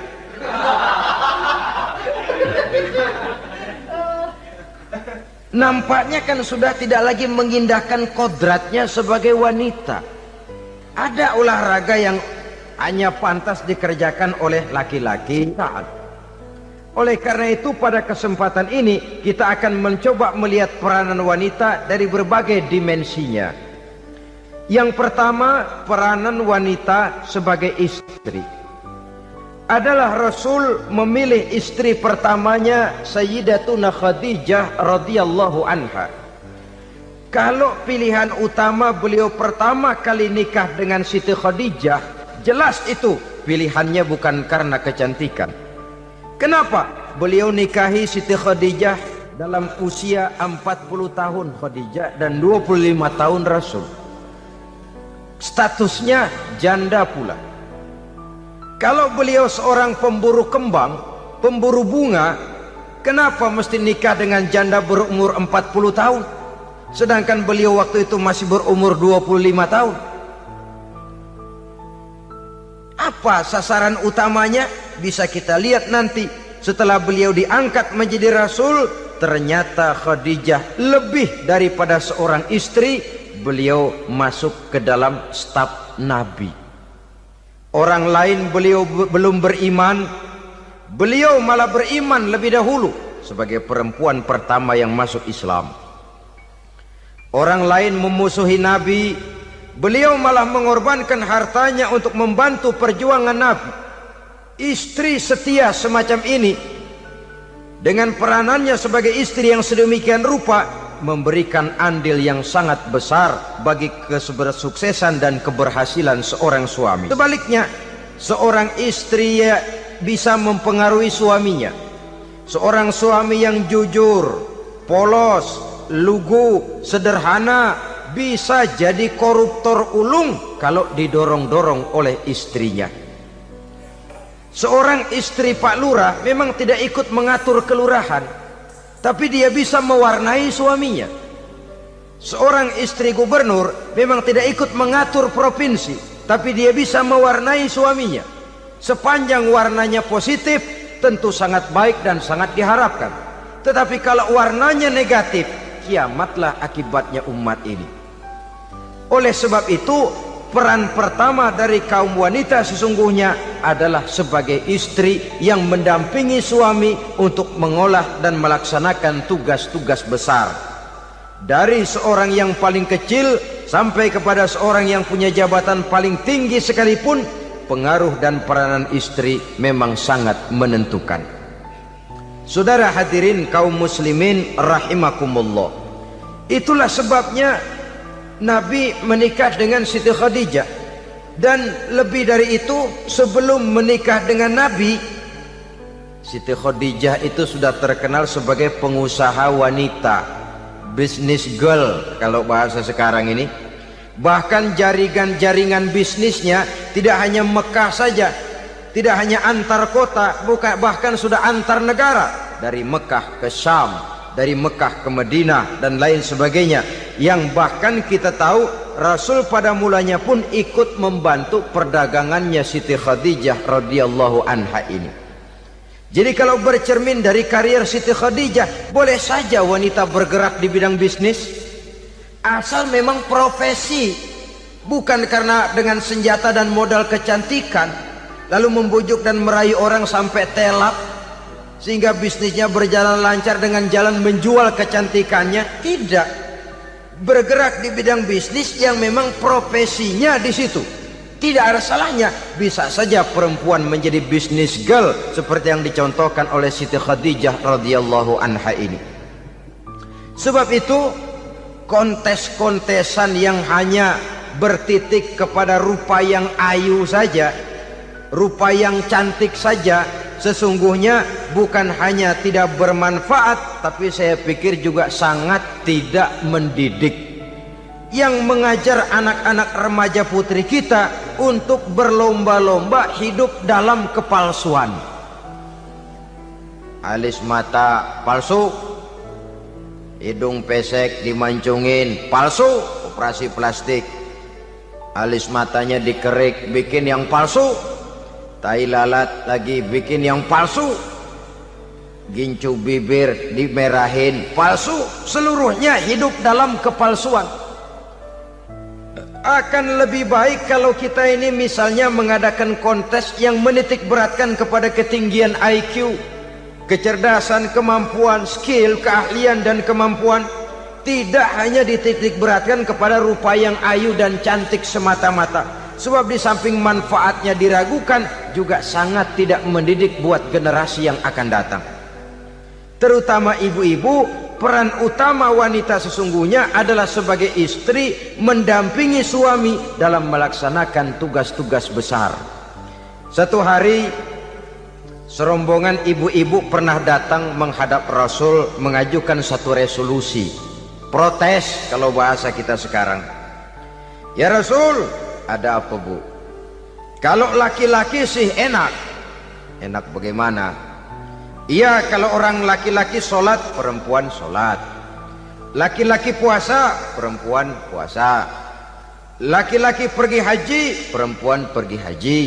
Laki-laki menuntut ilmu, perempuan bisa menuntut ilmu. Tapi kalau laki-laki pergi jihad, perang membela agama, kami perempuan tidak bisa ikut jihad perang di medan pertempuran. Padahal pahala jihad sangat besar dan kami ingin mendapat pahala jihad. Tidak adil kalau begini ya Rasul, izinkan kami pergi jihad. Ini perempuan di zaman Rasul, kalau ada kebaikan tidak bisa ikut, rasanya rugi bukan main, lalu protes. Apa jawab Rasul? Beliau senyum. Ibu-ibu jangan khawatir, walaupun ibu-ibu tidak maju ke medan perang, ada ibadah yang pahalanya sama dengan pahala jihad itu. Apa ya Rasul? Beliau menjawab, jihadukunna fi baitikunna. Jihadnya ibu-ibu, jihadnya kaum wanita adalah di rumah tangganya sebagai istri. Memasak makanan suaminya, mencuci pakaian istrinya, mengasuh, merawat dan membesarkan anak-anaknya, itu seluruhnya bagian daripada ibadah yang pahalanya tidak kurang dengan pahala jihad. Kenapa? Al-Quran itu memberikan sesuatu sesuai dengan kedudukannya. Kalau perempuan pergi perang jihad membela agama, musuhnya laki semua, kayak apa perangnya? Itu musuhnya bisa nggak mau pakai pedang, perangnya udah gulat aja udah. Sehingga Rasul lalu memberikan satu jalan keluar yang membuat wanita-wanita itu lega. Jihadukunna fi baitikunna. Ibu-ibu sih tidak usah khawatir, jihad ibu adalah di rumah tangga ibu-ibu semua. Sejak bangun tidur sampai tidur kembali, nyaris kaum ibu itu 24 jam pekerjaannya. Sebagai istri, dia melaksanakan jihad di rumah tangganya. Peranan wanita yang pertama adalah sebagai istri, yang walaupun tidak kelihatan dan menonjol seperti halnya laki-laki, tapi sangat mewarnai, bahkan menjadi warna dari tugas apapun yang dihadapi oleh suaminya. Dulu ada seorang orator, kalau pidato hebat bukan main. Kalau dia bernada gembira, semua orang senyum. Kalau dia bercerita tentang sesuatu yang sedih, satu masjid orang nangis. Orang tanya kepadanya, Pak, bisa pidato begitu hebat, siapa yang bikin? Ya saya sendiri. Istrinya dari belakang bilang, tidak, yang bikin pidatonya hebat saya. Kata suaminya, mana bisa, saya, kata istrinya. Kalau saudara tidak percaya, tunggu Jumat depan, dia khutbah Jumat, saya akan bikin khutbahnya tidak hebat, kata istrinya. Sudah hari Rebo, siap-siap mau bikin konsep khutbah, baru mau nulis, datang istrinya, Bang, tolong pegangin anak, saya mau ke warung. Mau bikin konsep lagi, kata istrinya, Bang, tolong ini, tolong itu, tolong ini. Sampai mau berangkat khutbah Jumat, khutbah belum selesai dibikin. Begitu naik mimbar, kehabisan bahan. Sudah 10 menit masih ama ba'du. Ini yang dengar heran, ini orang kok bicaranya bisa cuma amat sama badu saja. Di situ kelihatan saudara-saudara betapa peran serta istri yang walaupun tidak kelihatan oleh pandangan mata yang zahir, tapi teramat sangat menentukan. Sekali lagi, tidak ada seorang suami bisa sukses jadi apapun dia tanpa peran serta istrinya di rumah. Tidak ada kemajuan yang bisa diperoleh kalau tidak karena peran serta istrinya di rumah. Tidak ada kesuksesan yang bisa diraih tanpa keikutsertaan daripada istrinya di rumah. Walaupun suaminya yang dikenal orang, suaminya yang dipuji orang, suaminya yang disanjung orang, bagian besar tetaplah saham dan andil daripada istrinya yang di rumah itu. Ini makna an-nisa imadul bilad. Wanita adalah tiang negara. Jikalau baik wanita, baik negara. Jikalau rusak wanita, hancur negara. Karena wanita, negeri Salba menjadi terkenal, tentram, aman, wawasan politiknya luas. Seorang semacam Cleopatra bisa menaklukkan Julius Caesar. Dan begitu selanjutnya. Banyak cerita-cerita betapa wanita yang berperan di belakang layar ini bahkan bisa menggoyangkan negara. Bahkan yang paling dekat saja contoh dengan kita, Senator Gary Hart. Saudara masih dengar tentu itu.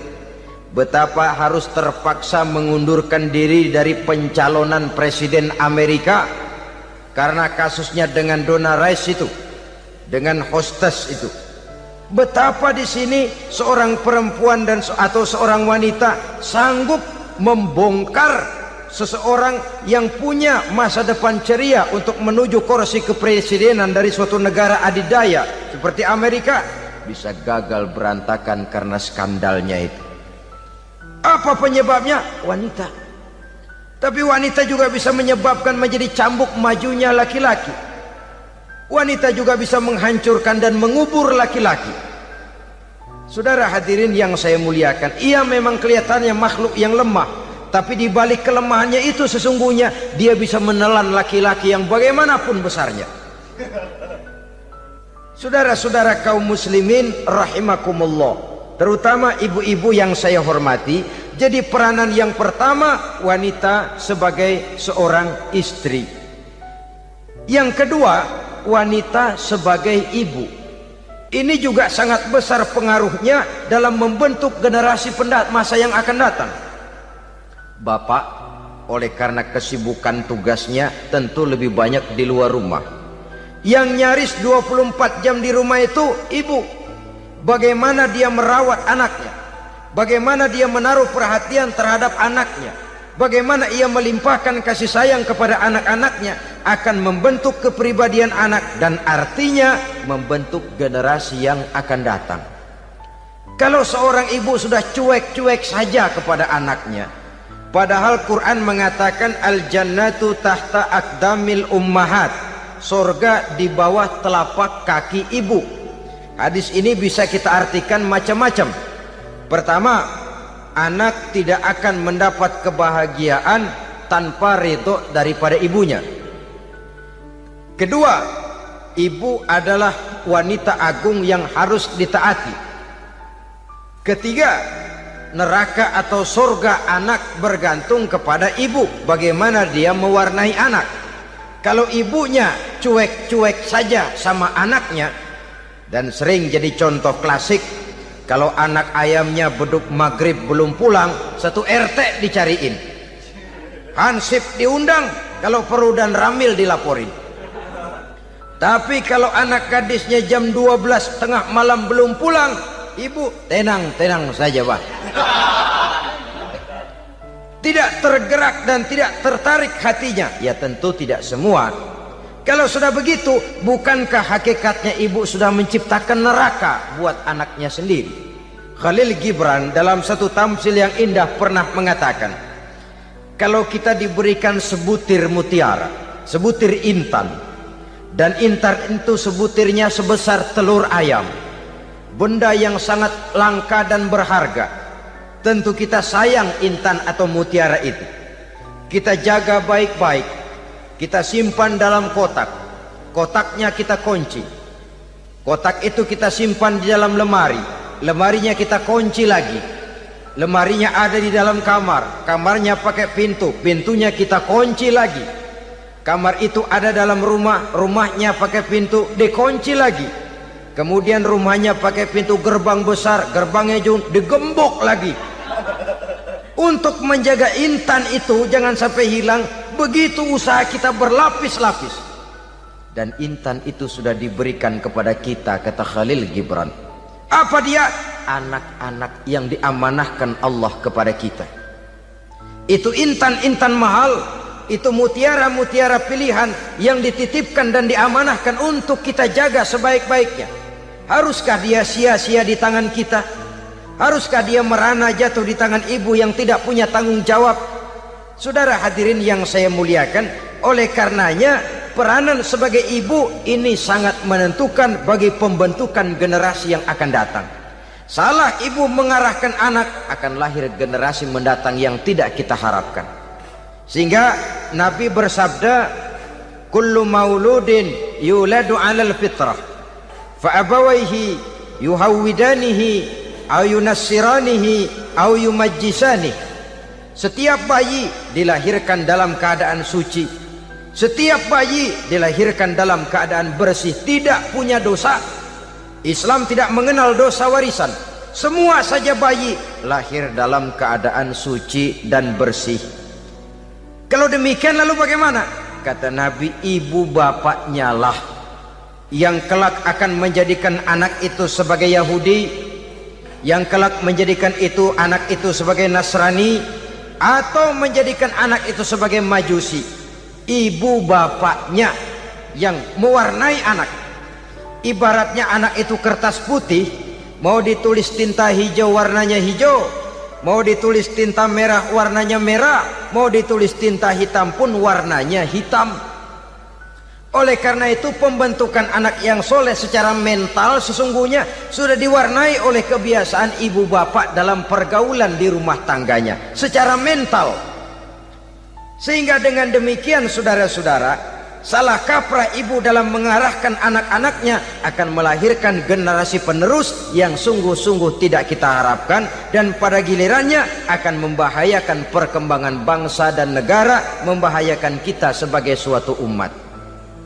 Apalagi sekarang ini masih banyak orang-orang muslim, orang-orang tua muslim yang kadang-kadang menyekolahkan anaknya di sekolah yang membahayakan akidahnya, mematikan imannya, menghancurkan tauhidnya.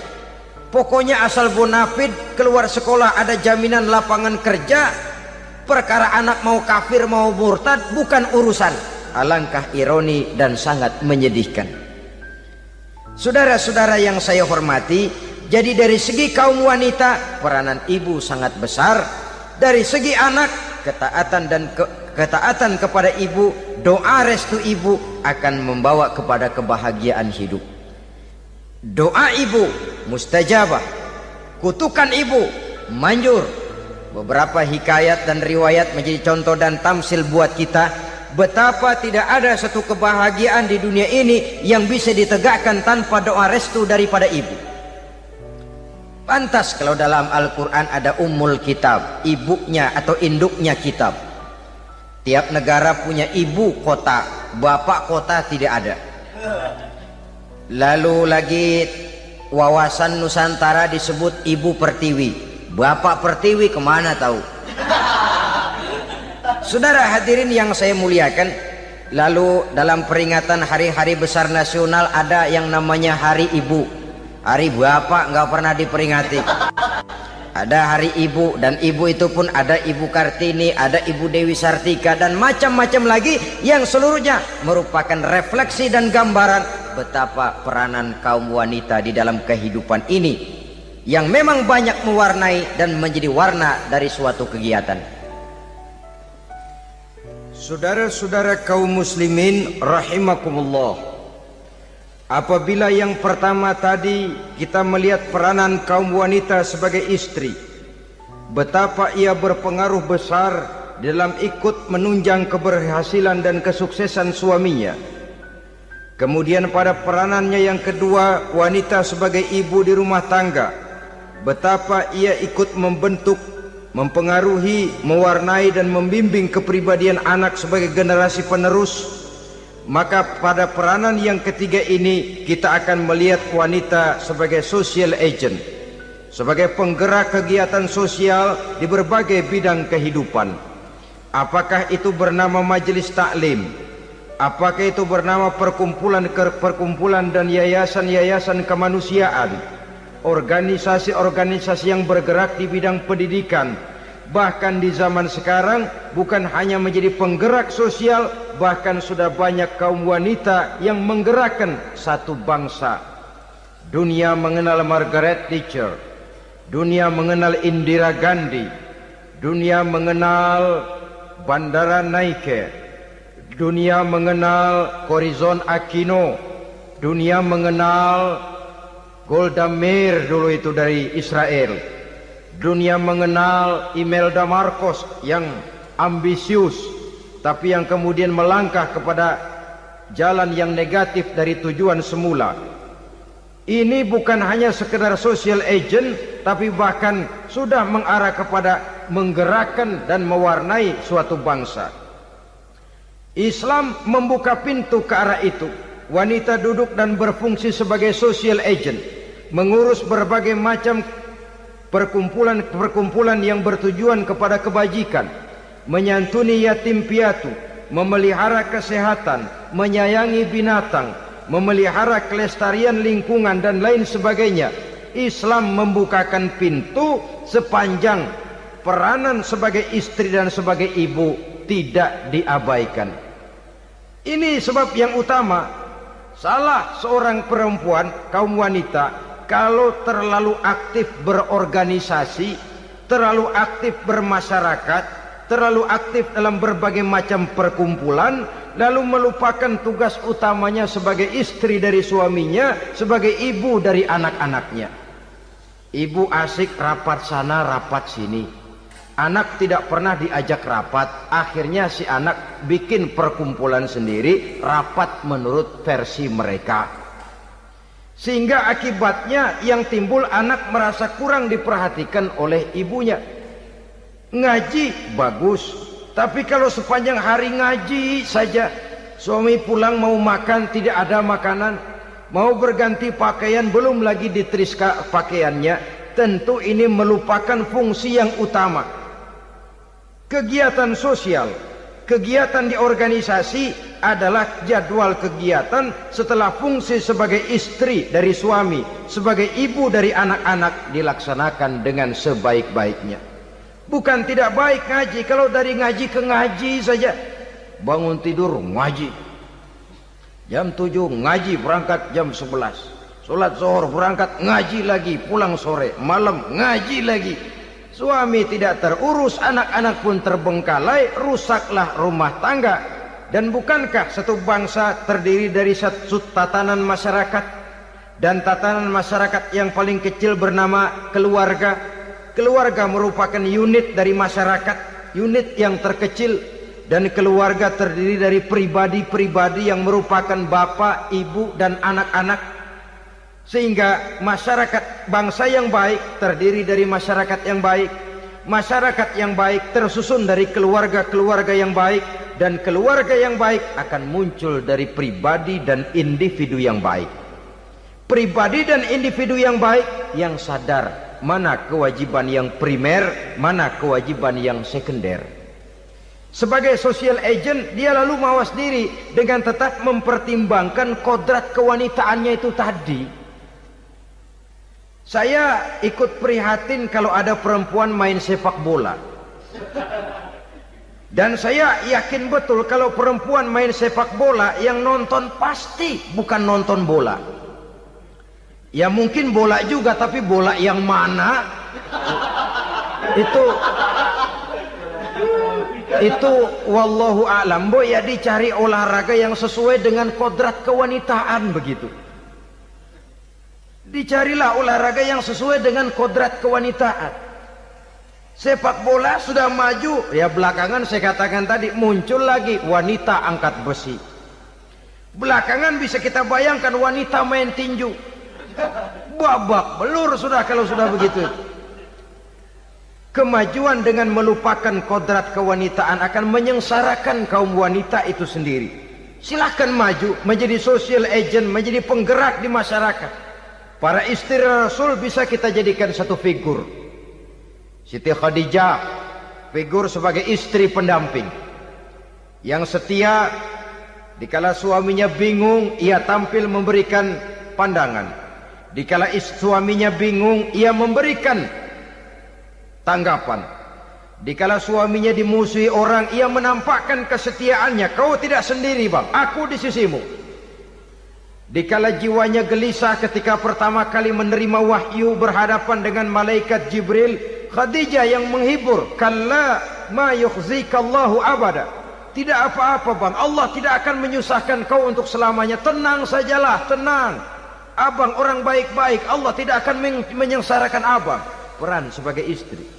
Dan Rasul mantap, sehingga bertahun setelah Khadijah wafat selalu terkenang dan dikenang oleh Rasul. Pernah satu saat beliau itu seperti orang melamun. Aisyah tanya, kok seperti ngelamun bang?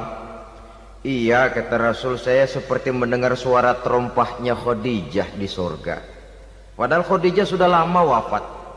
Aisyah mendengar itu rada sedikit manyun.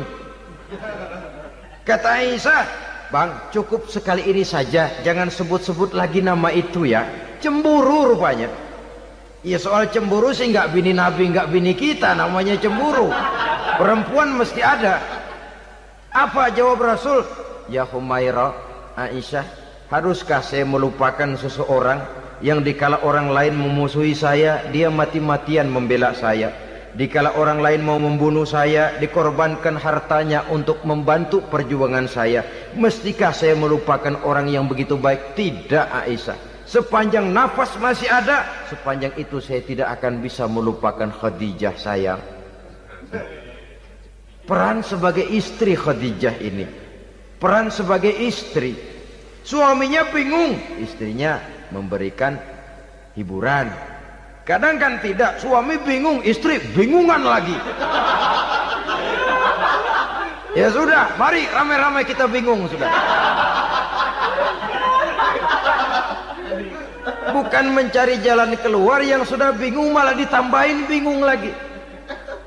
Saudara hadirin yang saya hormati, lalu figur Siti Aisyah, muda, cantik, kreatif, cerdas. Kalau bahasa sekarang barangkali wanita karier ini. Ini figur-figur loh. Jadi punya keistimewaan masing-masing, sehingga ada pilihan. Ya tentu orang mencari istri itu kan karena ada dasar pilihan. Mungkin rupanya kurang menarik tapi akhlaknya bagus. Mungkin akhlaknya sedang-sedang saja tapi potongannya cakep, masih ada pilihan. Sudah potongan jelek, akhlak bejat. Emangnya lu milih merem tempo hari ya?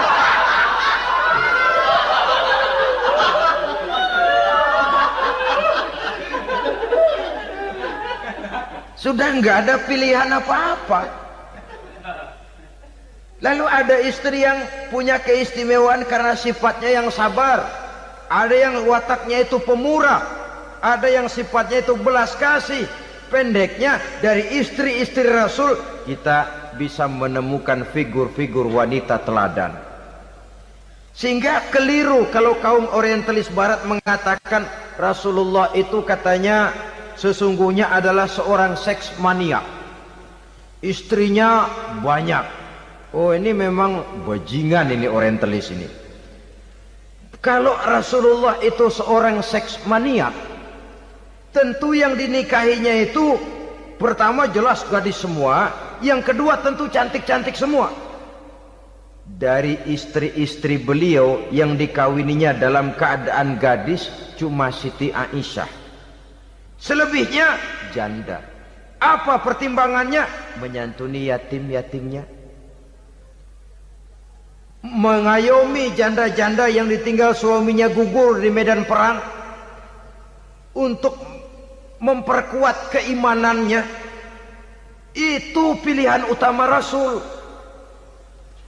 Kita sekarang ini ya ngakunya sih ikut sunnah Rasul, cuma sunnahnya urusan kawin melulu. Ada duit sedikit, kawin maning, kawin maning. Ditanya orang kenapa kawin melulu sih mas, sunnah Rasul. Bukan main. Kalau sudah urusan kawin pahlawan betul sunnah Rasul. Padahal kawin lagi dalam Islam itu sungguh pun boleh, tapi tidak diperintah. Tidak diperintah, memang cuma boleh. Itu kalau dalam pesawat itu cuma semacam emergency exit lah ya, yang tidak boleh sembarang waktu bisa dibuka. Kalau memang sanggup berlaku adil, tafadhol. Kalau tidak, satu juga nggak habis. Lagian saya kira perempuan itu kan cuma perbedaan rupa saja, perbedaan selera saja. Seperti singkong dengan sate, bedanya kan cuma di tenggorokan. Kalau sudah masuk ke perut, kenyangnya kan sama. Perempuan cuma berbeda dalam selera, rasanya barangkali ya, barangkali.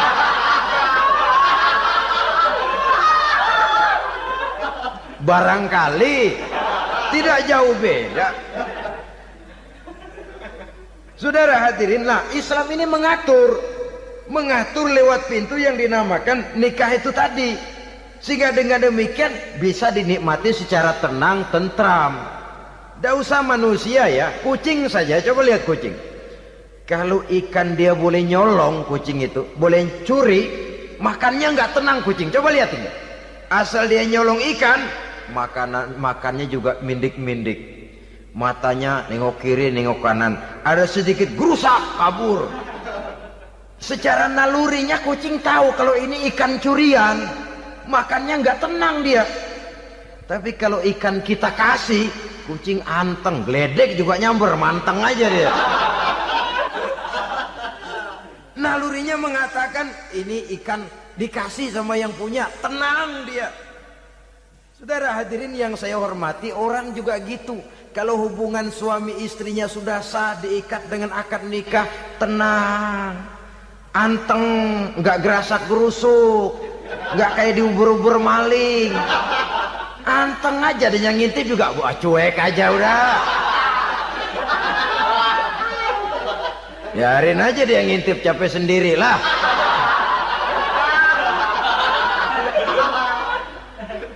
Tapi kalau nyuri-nyuri, coba lihat dah. Mana di kebun banyak nyamuk, Hansip mukul tiang listrik, dia yang bingung. Islam ini sesungguhnya memudahkan jalan, saudara-saudara. Jadi sebagai social agent, wanita bisa berperan untuk itu. Apalagi untuk hal-hal yang menyangkut wawasan kemanusiaan, di mana kaum wanita karena emosinya lebih tinggi daripada kaum laki-laki, dia sangat peka terhadap masalah-masalah yang menyangkut kemanusiaan.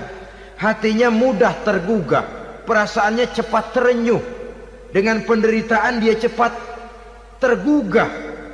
Dia bisa menjadi social agent tanpa harus melupakan fungsi utama sebagai istri dan sebagai ibu dari anak-anaknya, sebagai istri dari suaminya. Saudara hadirin yang saya muliakan, dahulu Al-Quran pernah menceritakan betapa istri-istri pembesar di istana mewah di zaman Nabi Yusuf, kalau istilah sekarang nyonya-nyonya jet set, nyonya-nyonya VIP, betapa mereka mau memporak-porandakan keimanan seorang pemuda seperti halnya Nabi Yusuf alaihi salam. Dan Nabi Yusuf kemudian ternyata tidak mau jadi gigolo yang kerjanya hanya menyenangkan wanita-wanita jet set kelas VIP ini tadi. Sesungguhnya ini cuma satu simbol yang kejadiannya bisa saja terjadi pada zaman modern dalam versi dan kondisi yang berbeda. Namun bagaimanapun juga, wanita dengan peranannya sebagai social agent, sebagai penggerak masyarakat, sangat besar pengaruhnya dalam ikut mewarnai perkembangan suatu negara. Seorang suami perlu memberikan dorongan kalau istrinya aktif di bidang sosial, asal dengan catatan saja, fungsi sebagai istri, fungsi sebagai ibu jangan sampai terlantar karenanya. Bahkan saya katakan tadi, di zaman sekarang wanita tidak lagi hanya berfungsi sebagai social agent, bahkan sebagai national agent, penggerak dari satu bangsa. Muncul wanita-wanita yang jadi menteri, yang jadi anggota DPR, bahkan yang jadi kepala desa dan lain sebagainya. Secara umum memang ar-rijal qawwamuna 'alan nisa. Laki-laki adalah pembimbing bagi kaum wanita karena kelebihan fisik biologis, kelebihan kemampuan intelektual dan lain sebagainya. Namun wanita pun boleh saja menjadi social agent sepanjang catatan yang saya sampaikan tadi. Jangan sampai melupakan kodrat kewanitaan, jangan sampai mengalahkan fungsi sebagai istri dari suaminya, sebagai ibu daripada anak-anaknya. Nah, kemudian fungsi yang keempat di bidang ilmu pengetahuan. Islam memberikan kesempatan yang sama kepada kaum wanita. Thalabul ilmi faridatun ala kulli muslimin wa muslimatin. Menuntut ilmu itu wajib hukumnya bagi orang Islam, baik laki-laki maupun perempuan. Sampai dibentuk kalimat pengecuali khusus ini, muslimin wa muslimatin, bagi muslim laki-laki, bagi muslim perempuan. Dan alhamdulillah, kalau dulu di zaman Raden Ajeng Kartini, nasib perempuan berada di balik pintu yang digembok rapat-rapat, siklusnya berputar cuma sumur dapur kasur, kasur sumur dapur, dapur, sumur, kasur. Melingkar di situ-situ saja peranan kaum wanita. Memberontak jiwa Raden Ajeng Kartini, menuntut persamaan bahwa wanita berhak maju sama dengan laki-laki. Entah Islam sejak 14 abad yang lalu sudah mencanangkan ini, menuntut ilmu wajib bagi laki-laki dan perempuan beragama Islam. Orang Islam baik dia laki-laki, baik dia perempuan, wajib menuntut ilmu. Ilmu dalam artian umum, tidak hanya sekedar fikih tauhidnya, ya di bidang kedokteran, di bidang teknik, di bidang hukum dan lain sebagainya. Ini yang perlu dibanggakan. Kalau perlu, ini yang perlu diadakan kontes. Kontes IQ. Wanita yang paling berprestasi di bidang ilmiah, wanita yang punya prestasi di bidang menjaga kelestarian lingkungan hidup, wanita yang punya prestasi menggerakkan sosial, menyantuni yatim piatu, memelihara kesehatan. Adakan kontes macam itu untuk mendorong. Ini enggak, kalau kontes yang diukur betis, bibir, pinggul, payudara, lubang hidung, ukur sekalian kita. Apa manfaatnya dan apa unsur pendidikan yang ada di dalamnya? Tidak menguntungkan, tidak mendidik, dan tidak membawa manfaat. Kecuali lalu yang timbul pola hidup konsumen, pola hidup konsumer, pola hidup yang material, pola hidup yang wah, pola hidup yang gemerlapan. Ya, kalau oleh anak-anak muda yang terjangkau. Kalau tidak, dia hanyut ditelan mimpinya.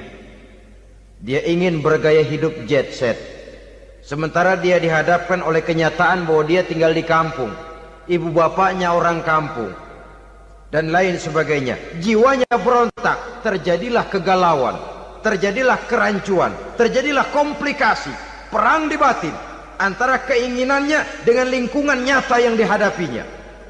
Dan kalau sudah ada gejala semacam itu, penyakit-penyakit kejiwaan akan mudah muncul. Ini gejala terutama buat orang-orang yang tinggal di daerah transisi. Kota besar bukan, kampung banget juga enggak, daerah cekak. Akibatnya gayanya ya sering gaya enggak karu-karuan, gaya kepalang tanggung jadinya. Saudara hadirin yang saya muliakan, akhirnya apa? Santri tapi lagunya kayak koboi. Koboi tapi sesungguhnya santri. Saudara hadirin yang saya hormati, dengan demikian maka di bidang ilmu pengetahuan wanita mempunyai peranan yang sangat besar. Dia bisa tampil dengan karya-karya ilmiahnya yang membawa manfaat bagi perkembangan agama, bangsa dan negaranya. Majulah kaum wanita dengan ilmu pengetahuan, tuntutlah ilmu seluas-luasnya. Kita hidup di satu negara yang merdeka, kita beragama yang memberikan satu keyakinan bahwa menuntut ilmu merupakan kewajiban, bahwa peranan wanita tidak hanya di belakang dapur, lain sebagainya yang seluruhnya terpantul dari dinamika kehidupan kaum wanita. Saudara-saudara kaum muslimin rahimakumullah. Kemudian yang kelima, peranan wanita dalam bidang agama. Kita bersyukur sekarang ini gejalanya dimanapun pengajian, biasanya lebih ramai pengajian ibu-ibu dari bapak-bapak. Peringatan hari-hari besar keagamaan, biasanya lebih ramai ibu-ibu daripada bapak-bapak.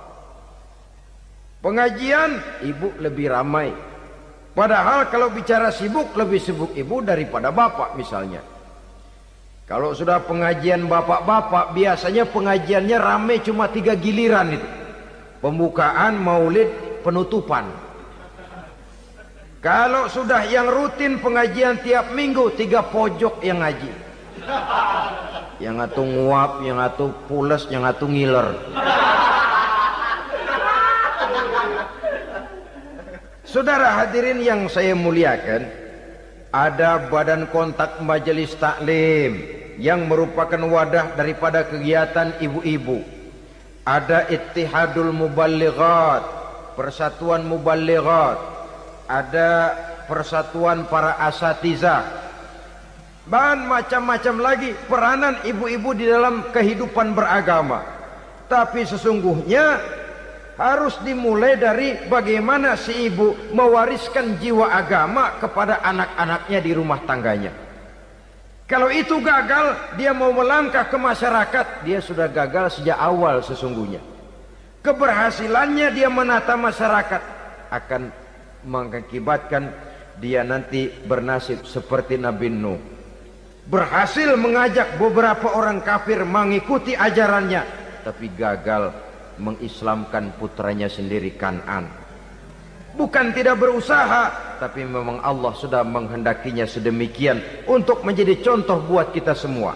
Yang penting orang tua berusaha dan berikhtiar. Kalau sudah berusaha dan berikhtiar, anak ternyata memang sulit diurus, barangkali memang fotokopinya Kan'an tuh anak. Ya orang tua kalau sudah berusaha, ya tawakallah.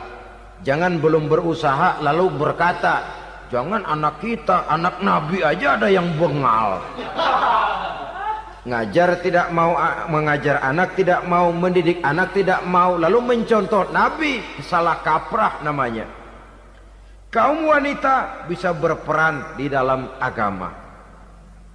Ketika Rasul hijrah, itu kan beliau tidak langsung ke Madinah. Dari Mekah itu beliau mengambil jalan arah ke kiri menuju Gua Sur. Ini dalam strategi militer punya makna sendiri. Jenderal yang ulung, ahli strategi militer ini. Di Gua Sur sana beliau tinggal 2 hari 3 malam. Siapa yang membawa makanan ke Gua Sur? Siapa yang menjadi kurir untuk mengintai kegiatan-kegiatan Quraisy setelah Nabi berangkat hijrah? Asma, putri Abu Bakar Siddiq radhiyallahu anhu. Jadi kurir, jadi spion, membawa makanan untuk Rasul dan ayahnya di Gua Sur. Ini peranan wanita.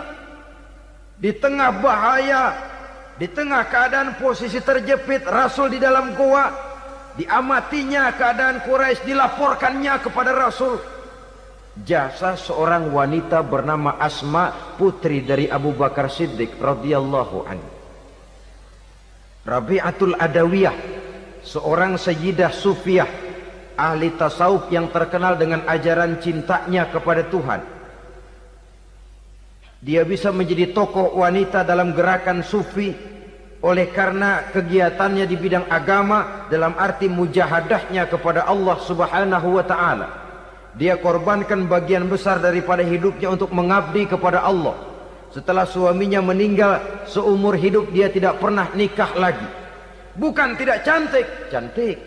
Bukan tidak ada yang mau, banyak yang meminang. Bahkan diantaranya termasuk Sufyan Tsauri, seorang tokoh juga, pernah mencoba meminang beliau.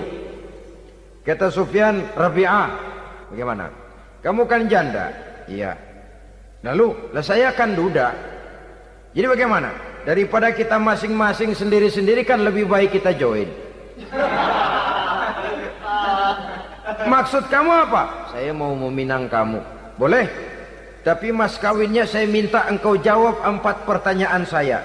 Kalau bisa, diri saya seutuhnya saya berikan kepada kamu. Kalau tidak, tidak usah saja. In ajabtani fi 4 masail fa ana laka. Kalau engkau sanggup menjawab 4 pertanyaan saya, seluruh diri saya bulat-bulat saya serahkan kepada kamu. Yang pertama, Sufyan, semua orang kan bakalan mati. Iya. Ya soal mati sih sama, mati. Cuma hakikat mati kan lain-lain. Ada yang matinya itu husnul khatimah, mati baik di akhirnya. Lagi ngaji, mati. Lagi baca Quran, mati. Lagi sholat, mati. Lagi dengar ceramah, mati. Lagi sodakoh, mati. Itu mati-mati yang su'ul khatimah. Ada yang mati itu mati yang husnul khatimah, maksud saya. Ada mati itu yang disebut su'ul khatimah, jelek di penghujungnya. Lagi nyekek botol, mampus. Lagi banting kartu, plak plak, habis.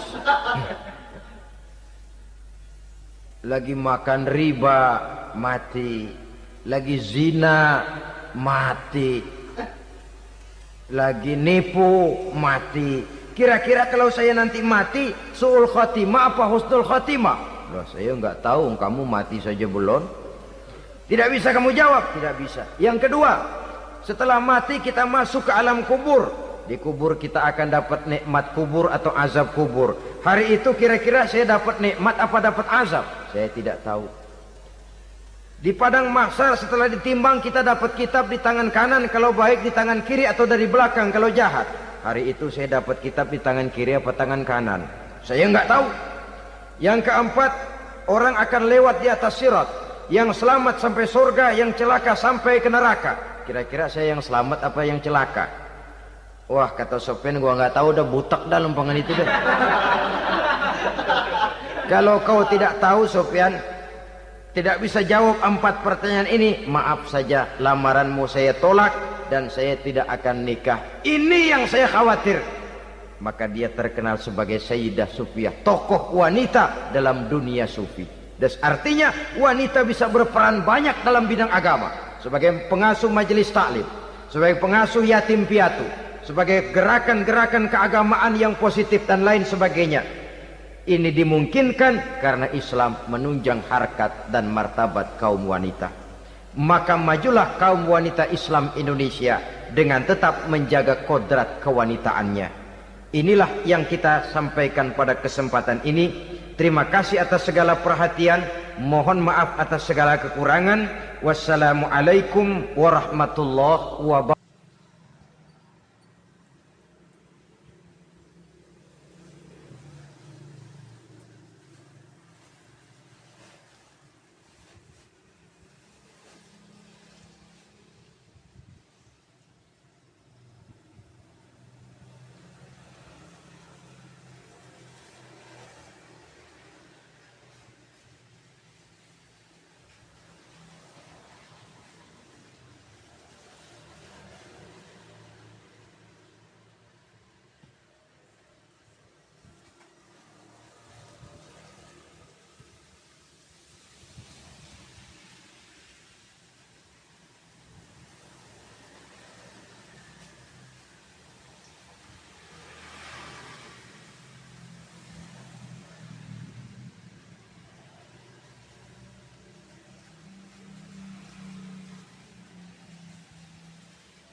Kan?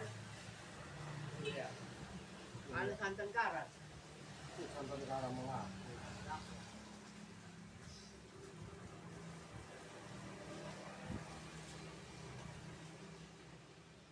Kira rono. Iki kuah. Kau surya.